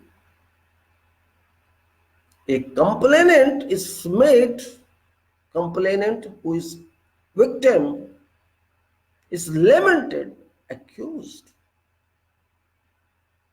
This happens. And do you know meaning of that? A person who complains to police that I have been affected by that person, and police arrests this victim, makes him accused, and liberates that accused one free. It's not demolition of system. I go to police to complain about someone. Please write FIR against this person, or I give complaint to investigate this, and police investigates, and in result arrest me rather than arresting that person. Is it not demolition system? Is it not firing system? What it is? Means purpose of police is gone. Purpose of police is gone. And Bhakt, God person, they are doing this. And they call Bhakt. Bhakt of what? Bhakt of killing others. Bhakt of robbers. What type of Bhakt you are? If victim is in jail and criminal is free, this is bhakti result. This is called bhakti. Then shame unto you, bhakts. Shame unto you if you feel happy on that. You can name someone anti-national. You can name someone Deshdrahi. You can ask someone, leave this country and go. Who are you? What are you? Who authorized to say to someone this? I don't understand. What sort of responsibility is this? What sort of job description is of bhakt? This is bhakti? Means today's bhakt means mindless. Bhakt should not have any mind. Of course, bhakt should not have any mind. But it doesn't mean you don't have a survival mind. You can't even think a little. You're clapping in police arrest a victim. You're clapping without having any information about that. You clap, you celebrate. Students are beaten and you're celebrating. Our students are beaten by police or by others and you celebrate. What is meaning of a celebration? Somebody wrote on internet, on my Facebook, someone, when this Jamia students were beaten by police. He was very happy. Oh, they taught lesson to jihadis. This was Facebook writing. Police taught lessons. Police took revenge by beating jihadis. This was post-Jamia action. I was really surprised what sort of people we are. They are calling jihadis to students. Okay, they are jihadis. How do you know? Do you know that in Jamia there are non-Muslims also? 50% non-Muslims. How many people know this? I was in Delhi Dulban 30 long back. I was doing Institute of Engineers examination, and you know that examination is really impossible for common student. We was going to pass that. And that time, fortunately, Jamia University started civil engineering division. They started civil engineering degree itself. It was recognized by All India Council of Technical Education. So what many students who were following IIT examination, because it is very impossible, hard, even more hard than IIT, they shifted to Jamia. They got admissions. Many of my colleagues, Hindu colleagues, Sikh colleagues, they left that examination and they joined Jamia. And they qualified civil engineering degree. And these people are saying, Facebook writers, that police taught lesson to jihadis. Without knowing what is fact, what is Jamia. It's a university. It's not Islamic education. It is university.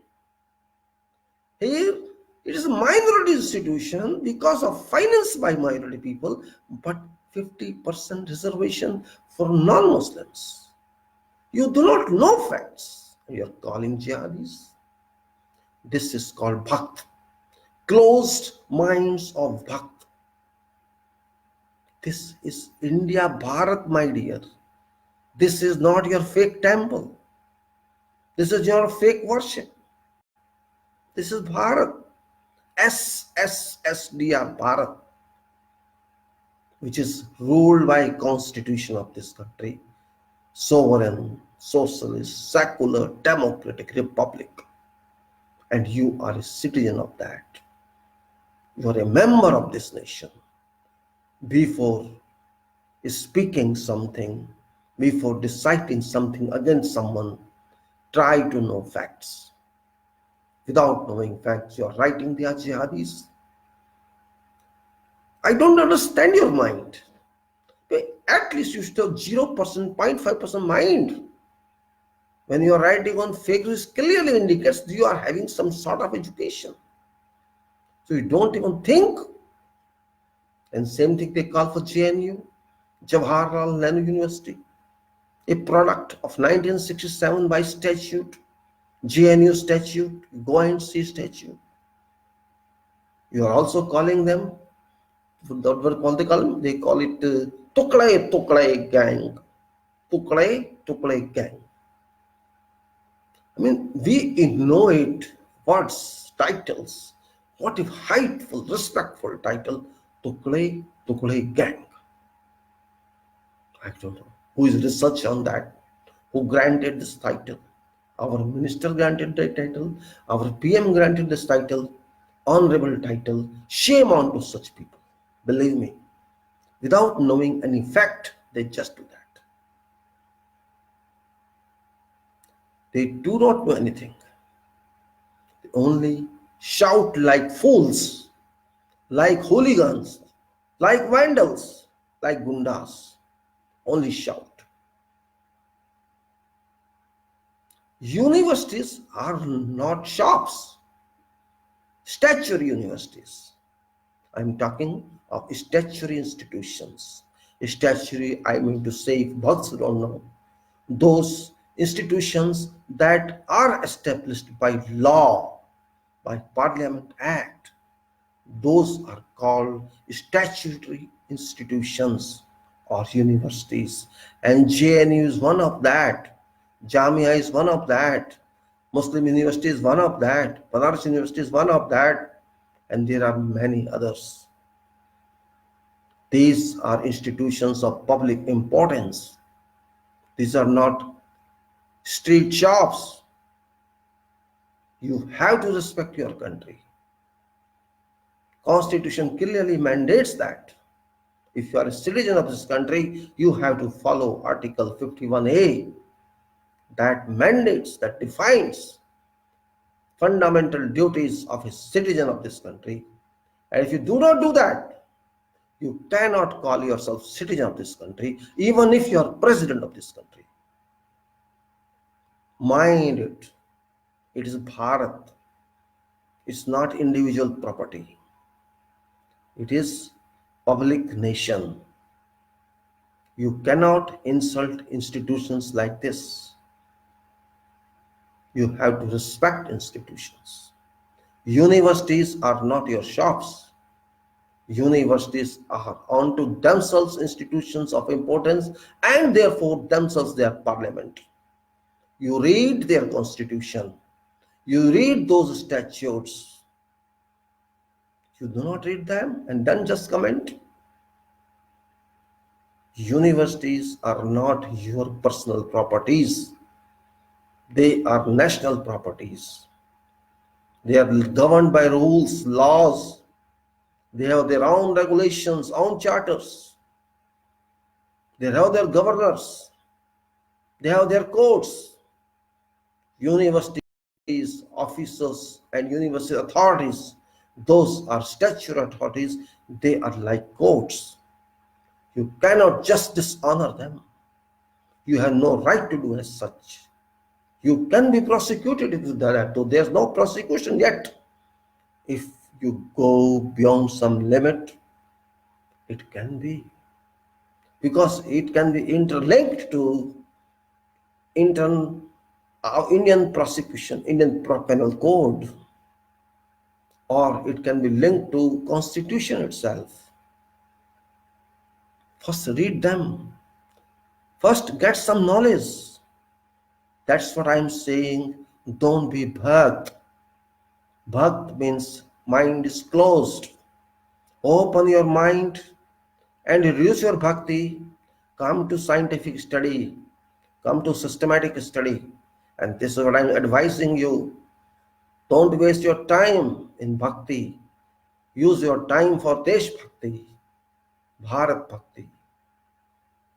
if you want to earn something in your standards, if you want to improve your knowledge, if you want to help this nation, you have to remove your Bhakta title and change it to Bharat Bhakta title. Be Bhakta of Bharat. Learn something about this nation. Only then some people can talk to you. Otherwise, you are talking your way only.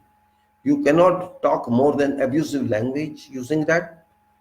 You are using what language you know, we know also. We don't want to use it in our good talks. You change your minds, think for nation, not for whatever political leader, because there is no use to support a political leader. If political leader is good one, we support for that reason. If it's bad one, we should not support. Whatever political leader is there, that should be your approach. If you are really, if you call yourself Bharat citizen, Bharatvasi, then you prove you are Bharatvasi. I have not to prove through leaders. I have to prove myself through constitution that I am Bharatvasi, because I am under constitution, and every citizen is under constitution, not under home minister or not under prime minister or not under president. I am citizen of this country because constitution mandates that, and constitution authored by me, by public, not by president, not by prime minister, and not by Supreme Court. It's authored by public of this country. So be Bhakt of constitution, be Bhakt of nation. Don't be Bhakt of illicit political leaders who are misleading you. That is why my objective is, I want to teach you dark world living Bhakts. Your minds are full of darkness. Your mind are full of ill information. You are not even a kid of KG. You are not just even born by your mind.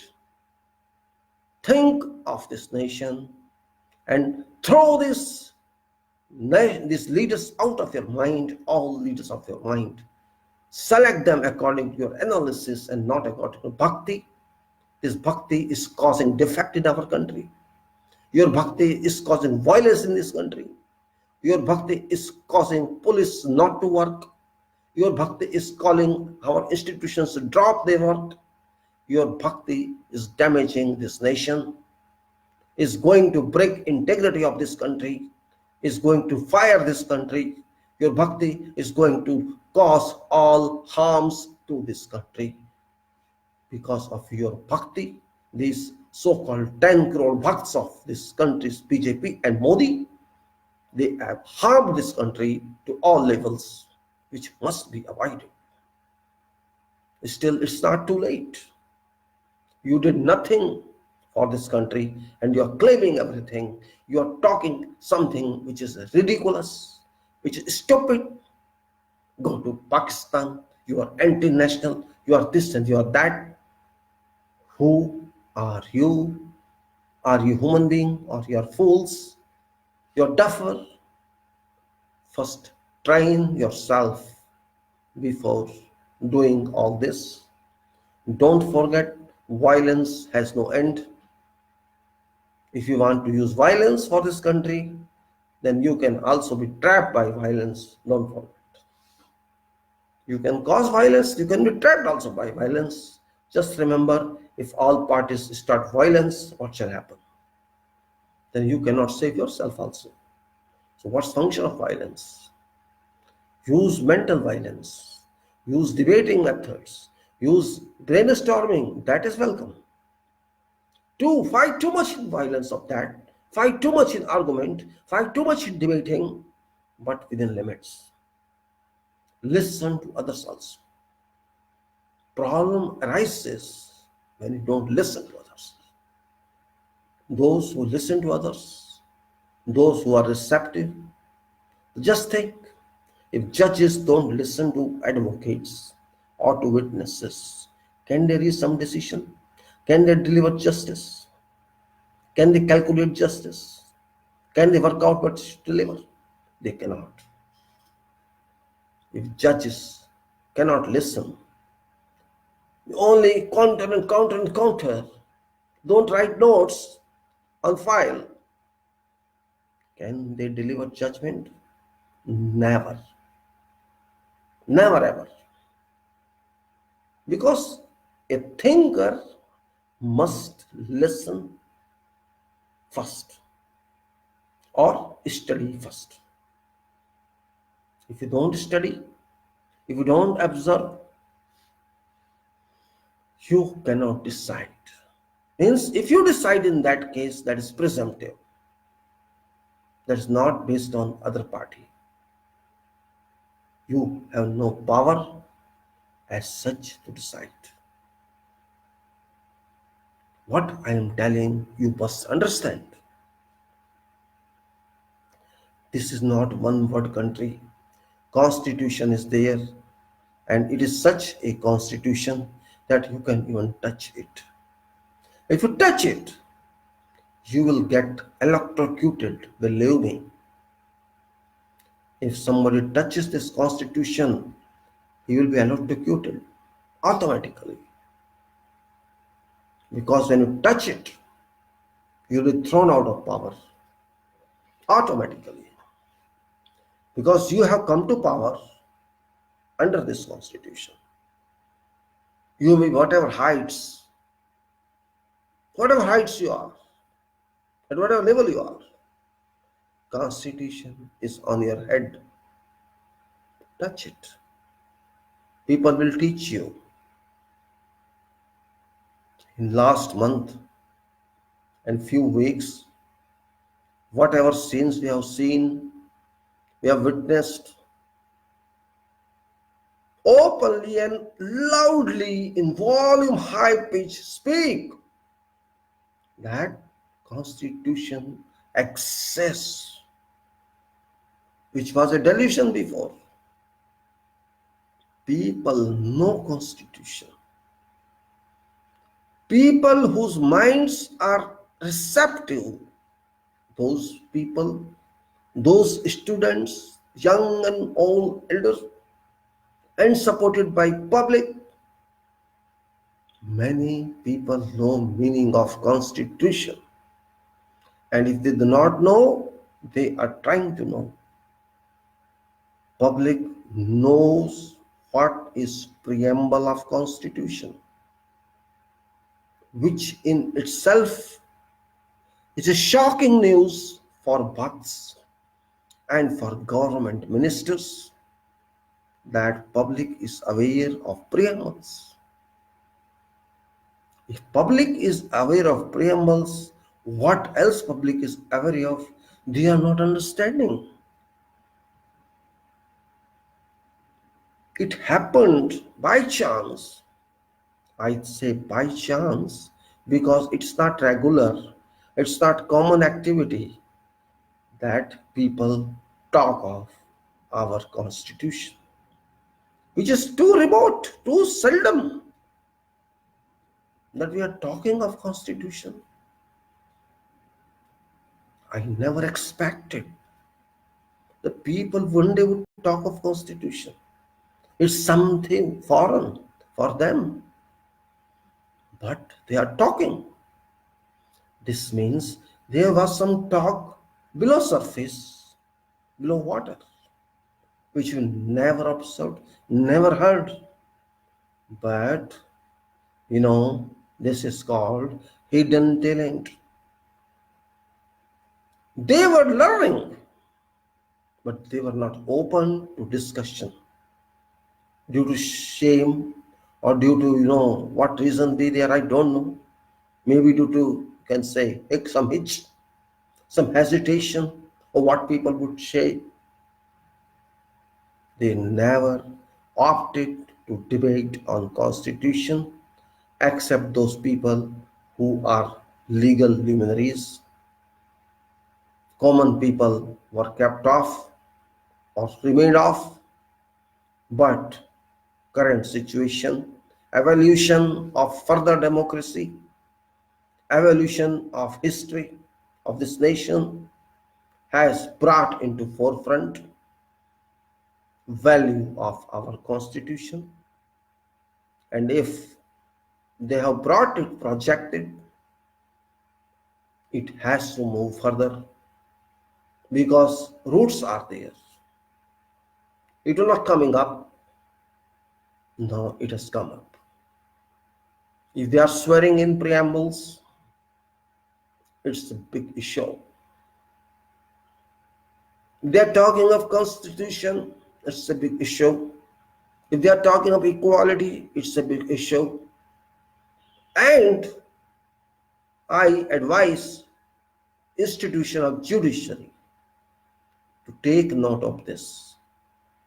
This is very new, powerful development of ours, that people have a will to know our constitution, which is our political religious book or organization religious book. It's organization of our country, management of our country, governance of this country. This is that shrine, is that holy book, because we all recognize it. We all bow before this. This is called Bharat का संविधान, भारत का गठन, भारत देश, India. It's for a title of our nation, and this is very important, significant, valuable, and cannot be changed per will of some robbers who want to rob it, who want to burn it, who want to thrash it. This is not possible. And all those bhakts must realize that they are living under this constitution and not under political leaders. And still, if they do not understand, they cannot help themselves. No one can help them, and God cannot help them.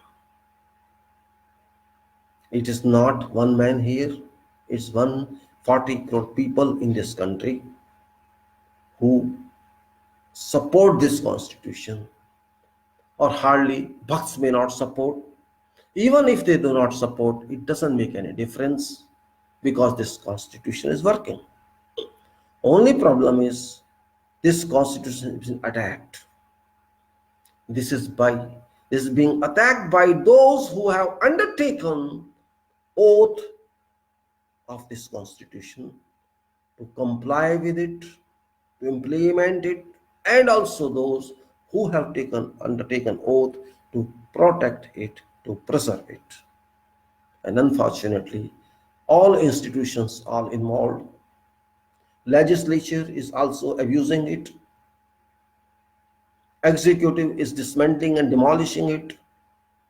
And left other one, judiciary, is not very serious about this.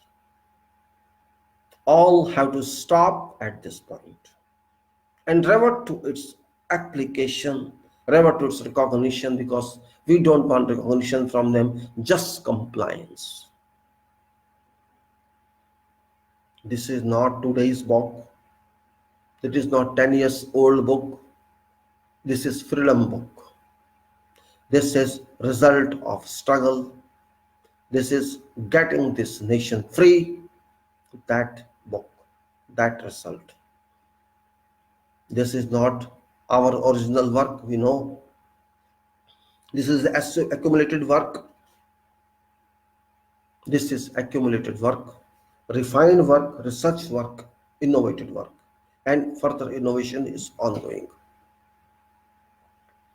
We have to respect it, irrespective of whether we want to respect it or we don't want to respect it. It doesn't make a difference. You are bound to accept this. And there is no way you can deny. Okay, you deny. Deny it and see result. If president denies it, okay, resign and go. If prime minister denies, okay, damn it, office and go. And if judges, okay, you also go. Because you have broken your oath. And if you have broken your oath, you have no right to be in position. If I do same, I am not citizen then. I have to leave this country. This gives you citizenship right. This gives you governance right. And if you do not accept this, better. You have to leave this country. You are living in this country as citizen of this country because of this constitution. You want to replace it or you want to replace this country? You have to decide. This talk is particularly for bhakts who have some mental disease. That epidemic they have to control. They have to get treatment before they are go to coma or you go to ICU. Better have treatment. Every disease can be treated. You don't make it cancer for yourself because you are kid. Even if you are old, you may be at professor level, you may be at doctorate level, you may be at retired level. If you think you are bhakt, then you are in wrong boat. Be bhakt of God better. If you want to say no, I am bhakt of Modi, then you are harming this nation.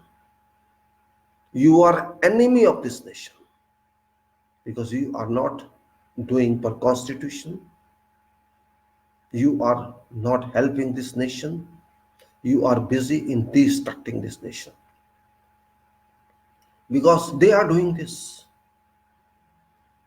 If police waits idling, if they stand and do not protect students from attack, police is not functioning. Police has gone in violation of constitution. Police has done it. If university is attacked by gundas, by anti-social elements, and police watches that, just like if they're watching a film, they're watching some shooting, then those policemen are not policemen. Those authorities are not authorities. This is very serious issue. If today it happens at my home, I am being beaten and people are watching, this is very dangerous scene. Means I am not protected. Just like students are not protected by law. If they are not protected, what for law is there? This means constitution is not working. Constitutional functionaries are not working. Governors are not working. Police are not working. Prime Minister is not working. President is not working. Judiciary is not working. All are clubbed in because I am not allowed to live. Right of liberty, right of existence, right of my safety are all violated by state. It's a question mark. You cannot simply say anything you want. If a university head doesn't care, who shall care for student? University head is a court. Executive committee is a court. Read that law. I just posted that law. Read that one. University itself is a court. If you cannot protect your students, what you are doing? Are you following slavery of prime minister or president?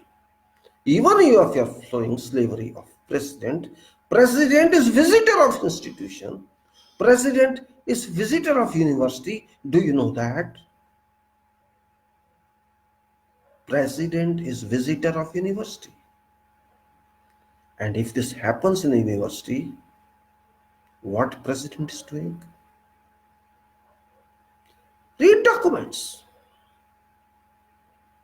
You cannot protect our kids. You cannot protect our institutions. You cannot protect our students. Then what for you are there? You think army should come to protect them? What for police is there? It is very, very firing question now. It can happen anywhere. All places in this country. If it can happen in heart of Delhi, if you go to Ramate or other sub-cities, how can you control there? It's a big issue. You cannot close this issue. You cannot just lament that they are anti-nationals. Students are anti-nationals. They are talking of freedom. Is that anti-national? What does freedom means for you? You think freedom is only 1947? That was freedom from foreigners. That was not freedom from within. Freedom from within is there. You read constitution articles, you will know it. You will know it, you read them. You read fundamental rights. Do you know fundamental rights? You go to part 3 of Constitution, fundamental rights.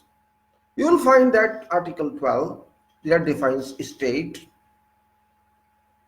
You will find definition of state there. That says state includes government and Parliament of India, government and legislature, each of states and all local or other authorities within territory of India or under control of government of India. And it defines laws. It defines many other terms. That, for example, right of equality defines Article 14. State shall not deny to any person equality before law or equal protection to laws within territory of India. This is Article 14. Did you treat students equal? You have to answer. Then there are Article 15. There is Article 15. State shall not discriminate against any citizen on grounds only of religion, race, caste, sex, place of birth, or any of them. This is called prohibition of discrimination on grounds of religion, race, caste, sex, or place of birth. No citizen shall on grounds only of religion, race, caste, sex, place of birth, or any of them be subject to any disability, liability, restriction, or condition with regard to. Many provisions are there. You go and read them. And Article 16 says, there shall be equality of opportunity for all citizens in matters related to employment or appointment to any office under a state. And there are so many articles and there are so many fundamental rights of, you can say. Now, if you go to Article 19, right to freedom, you are saying they are sloganing Ajadi, Ajadi, Ajadi. What is Ajadi? You think only 1947 is Ajadi, then you are having no knowledge. It's right to freedom. Article 19. It says, it mandates all citizens shall have right A, to freedom of speech and expression. To freedom of speech and expression, to assemble peacefully and without arms, to form associations or unions, to move freely throughout territory of India, to reside and settle in any part of territory of India, to practice any profession or to carry on any occupation, trade or business. And there are so many rights of profession, right of religion, right of so many things. This is what our constitution grants to each citizen. Article 21. No person shall be deprived of his life or personal liberty except according to procedure established by law. And 21A. State shall provide free and compulsory education to all children of age of 6 to 14 years in such manner state may by law determine. And Article 22. No person who is arrested shall be detained in custody without being informed as soon as may be of grounds for such arrest, nor shall be denied right to consult and to be defended by legal practitioners of his choice. Yes, there are so many provisions in constitutions which people ignore. What I'm saying is, you are just complaining, they are shouting Azadi. Oh, what's wrong with that? From what they are demanding Azadi, have you ever thought of? Are they demanding Azadi from India or Bharat? Did you ever think? They are demanding Azadi from poor status. They demand Azadi from controls of education. They demand Azadi to demonstrate. They demand Azadi from rising prices. They demand Azadi from rapes. They demand Azadi from these bhakts. They demand Azadi from illegal actions. They demand Azadi for all facilities they need. They want those facilities free of problems. They want Azadis from police actions which are illegal.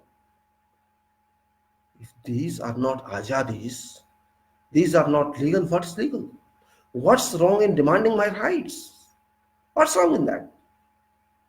Bhakt shall give me rights? Shall Prime Minister give me right? Or I shall get right from Constitution. Can Prime Minister suppress my rights? Can President suppress my rights? Can police suppress my rights? Whatever rights are granted are granted.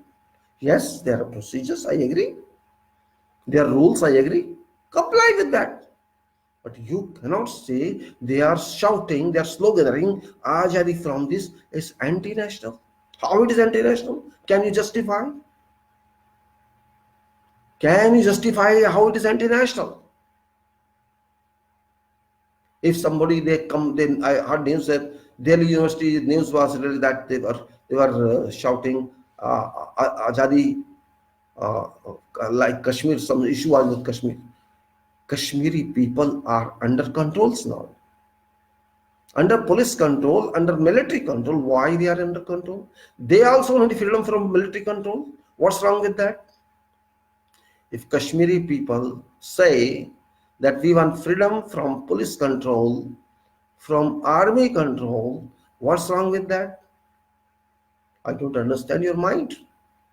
You are only relaying news without any analysis, without making any research on that. They are shouting Azadi, they are anti-nationals. And you are doing bhakti, you are national. You are doing more harm than they are doing. Your blind bhakti is more harmful than sloganeering of Azadi, sloganeering of freedom, because freedom is constitutional right. It's defined in Constitution, and that too is defined in fundamental rights, in rights of state. You cannot understand that because your minds are clubbed in, are locked. You are thinking of a person who locked your mind.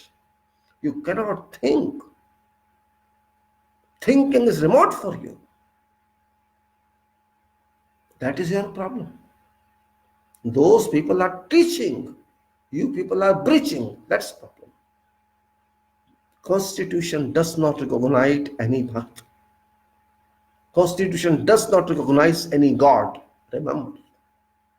Constitution does not recognize existence of God and existence of bhakts. But Constitution recognizes public consideration of God and public consideration of bhakt, not constitutional consideration. Just mind it. Use your mind for nation, not for some person.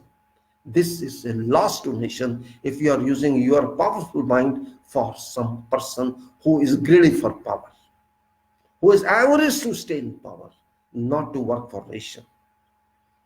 It is proven that he has not worked for nation for last 6 years. Records claim that, declare that he failed everywhere, and still you are devotee of that person. It is unfortunate for 140 crore people of this country that such citizens do exist in this country who do not value this nation, who do not value public. They just value gundaism, vandalism, and all that. You attack students, you attack future of this country. Were these armed students? Were they having cannons with them? Were they having bombs with them? What they had? Were they attacking our country? What they did? They were just demonstrating. They were staging dharna. So what's wrong with you? It's their constitutional right. They can. Just like it is your constitutional right. You are a devotee. Okay, you are devotee, fine. Mabruk. Congratulations to you. But why do you say you are national and they are anti-national? You are just working as parrot to a prime minister, nothing else. You are a pet parrot. That's it. Despite being energetic, despite having minds, you are not working for this nation. You are working only for a vested interest person who plans to stay in power by whatever methods, fair or unfair. This is what you are doing. Means you are indirectly doing work against this nation because you are not thinking for nation.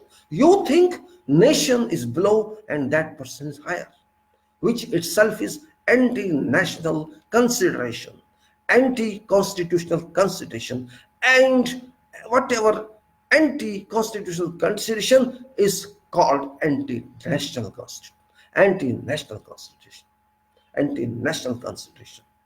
You are not thinking for this nation and you are doing against all those freedom fighters who gave you this constitution, who gave you this nation. You are working against ideals of those freedom fighters. You are working against Article 51A of fundamental duties of citizen. You are working against preambles of this constitution. You are doing much high level crime than murdering someone. A killer murders one or two. You are murdering soul of this nation. You are murdering whole public by your such conduct. That's what I am stressing you to rethink on your what you think. Start thinking for nation and ignore individual. Read constitution, read your duties and then talk. Your approach is polluted. It is, you can say, you putrefy it, purify it, you cream it, you remove impurities from your can say dark thoughts, your fumed thoughts, polluted thoughts. You change your mind and apply your knowledge, what you earned in your education for this country. And if you cannot do that, don't blame others. Keep your septic, dirty ideas with you, your offensive smelling ideas with you. Do not distribute that to people because you cannot help this nation. Nation cannot be helped by your power. Stay your thought with you, enjoy them, dance with them, sing with them, and shout with them. Nobody is going to oppose you. But if you conflict with those people, certainly you will be impacted upon, if not today, in coming time. because there is a limit to digest also. Then don't blame, don't pay for news broadcast. That is just like television channels are doing. All television channels are working against democracy. They are working against public. They are working against nation. They are just working for interests of somebody. Those channels are criminals in eyes of laws, in eyes of public laws, in eyes of constitution, because they are selling news, they are fabricating news, they are broadcasting news according to their way, not according to what's happening. Today they may be powerful, but time comes, of course it would come, when they will be thrown out of the profession. These television channels shall be shut down one day. Of course they will be. Then they will not even find jobs in market, because they are not working for nation. They are working only for imagination, their own world of imagination.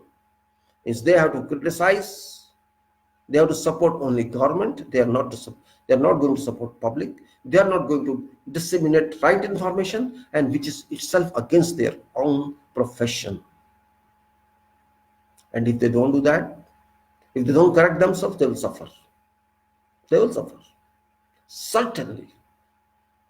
Remember, no nation can die, and ours too. We will die all. Nation would be here, public would be here, and constitution will be here. And those who want to burn this constitution, they will burn themselves. This is not political party constitution. This is not Congress constitution. This is not RSS constitution. This is Rashtriya constitution, national constitution, and no one can touch it. Remember, you can touch it and see result. You try to touch it in CAA, of course you touched it. You try to touch constitution preambles in CAA and you see result. It's nothing. People are not against what your philosophy is. People are against that you try to touch our constitution through CAB, now CAA, and that created all problems. That created, and not only created, it pulled other problems to forefront. It pulled economical worst situation to forefront. It pulled farmer situation. All those problems which you are trying to hide, which you are trying to ignore, have piled up and come to forefront on CAA. And you are just trying to confuse again. Prime is trying to confuse. All are trying to confuse.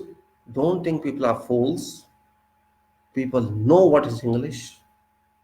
They know it very well. We know very well that no law is isolated one. CA is not one piece of paper. It's not simply a piece of a law. It's part of constitutional framework.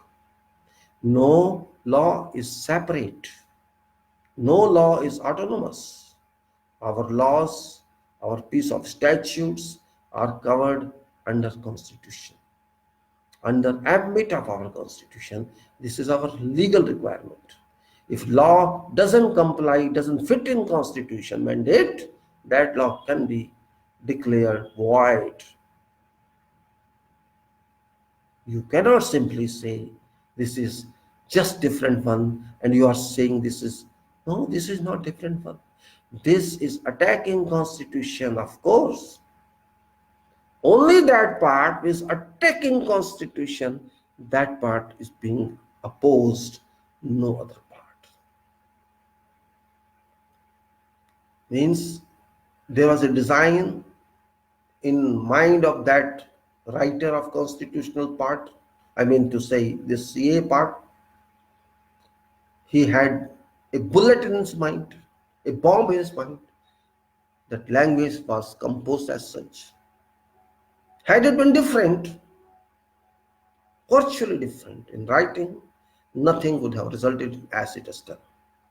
Means there was a design, a plot by that author, who tried its initiation or original work, and he has brought to front explosive power because it short-circuited with constitution and exploded. The result is there. You cannot deny that fact. This is an attacking law on public, on constitution. Contents are not attacking, but certain part is really attacking. And that is by designs. And it has imported attack on other part, and that is NRC, and now another design is other one, NPR. And people say, you don't know anything about this. Why are you talking about this? Why are you related? Relation is a must. You cannot keep these laws in isolation because you are just befooling people. Everything is bound, everything is linked, hyperlinked, and connected to constitution of this country. You cannot compromise with equality. You cannot compromise with SSSDR. You cannot compromise with fundamental provisions. You cannot compromise anything. When you read a law, you cannot read is a piece of paper. You have to link it to constitution. That is called reading of law. You have to read in junction with that. You cannot simply say it's not speaking that what you're telling. No, it's speaking. That is why you are giving number to a law. Every law is numbered. Every amendment is numbered. What was necessity of this law? First of all, you have to see that. If there was no necessity, why did you bring it? Was India not existing without this law? Because you wanted to play games with politics, and that's why it has come. And that's another argument. This argument can be very long. My purpose is not for that law.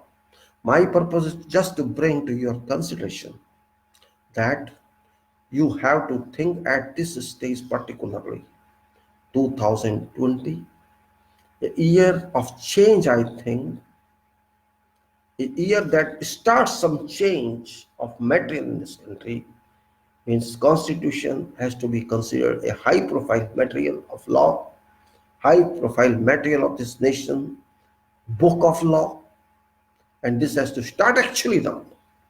You may say constitution is going to start its real implementation in 2020 because till now it was sleeping. It had been sleeping till now. People were not knowing constitution. They did not care for this. Since 1950, people did not regard constitution. They were confused of laws. But now people have known that there exists a constitution. Even children know now. Forget others. And once people start knowing something, you can say actually that time implementation of laws start. Till now, only courts knew this law, advocates knew this law, or those people in power in relational manner knew this law. Now, because 140 crore people have gone to see this law and they have seen this law, so the stage has come that life of our constitution has started working. Till now it was not alive, now it has come to certain terms of life. And really, it shall be difficult for coming governments and judiciary to encounter this. If people starting talking about constitution and interpretation, then judiciary has also to upgrade its status, and same applies to executive and parliament. Because parliament also cannot change it. Structure of constitution, parliament cannot change it. Principles of constitution, parliament cannot change it. So this is a time for all these institutions to be careful of people of country, because it is people of this country who are owners of this constitution, who are designers of this constitutions, who are improver of this constitution, and who are approvers of this constitution, who are deliverer of this constitution, though to themselves. Indeed, public has known this now, so nation, and not only nation, whole world has known that there is a constitution of this country, and this is really, for me, a happy situation. I really welcome this in national and international affair, that we have known our constitution. I congratulate public, whole public, including Bhakts, that care must be given to this constitution now. Gradually, they have to keep understanding it, because it's for your future. If you understand this, read it more and more, you'll get more and more. You'll find deficiency also. Correct them, set them right, and you will find your power also. Fight for that. Until and unless we do not do this, we cannot change ourselves. Everybody has to value this.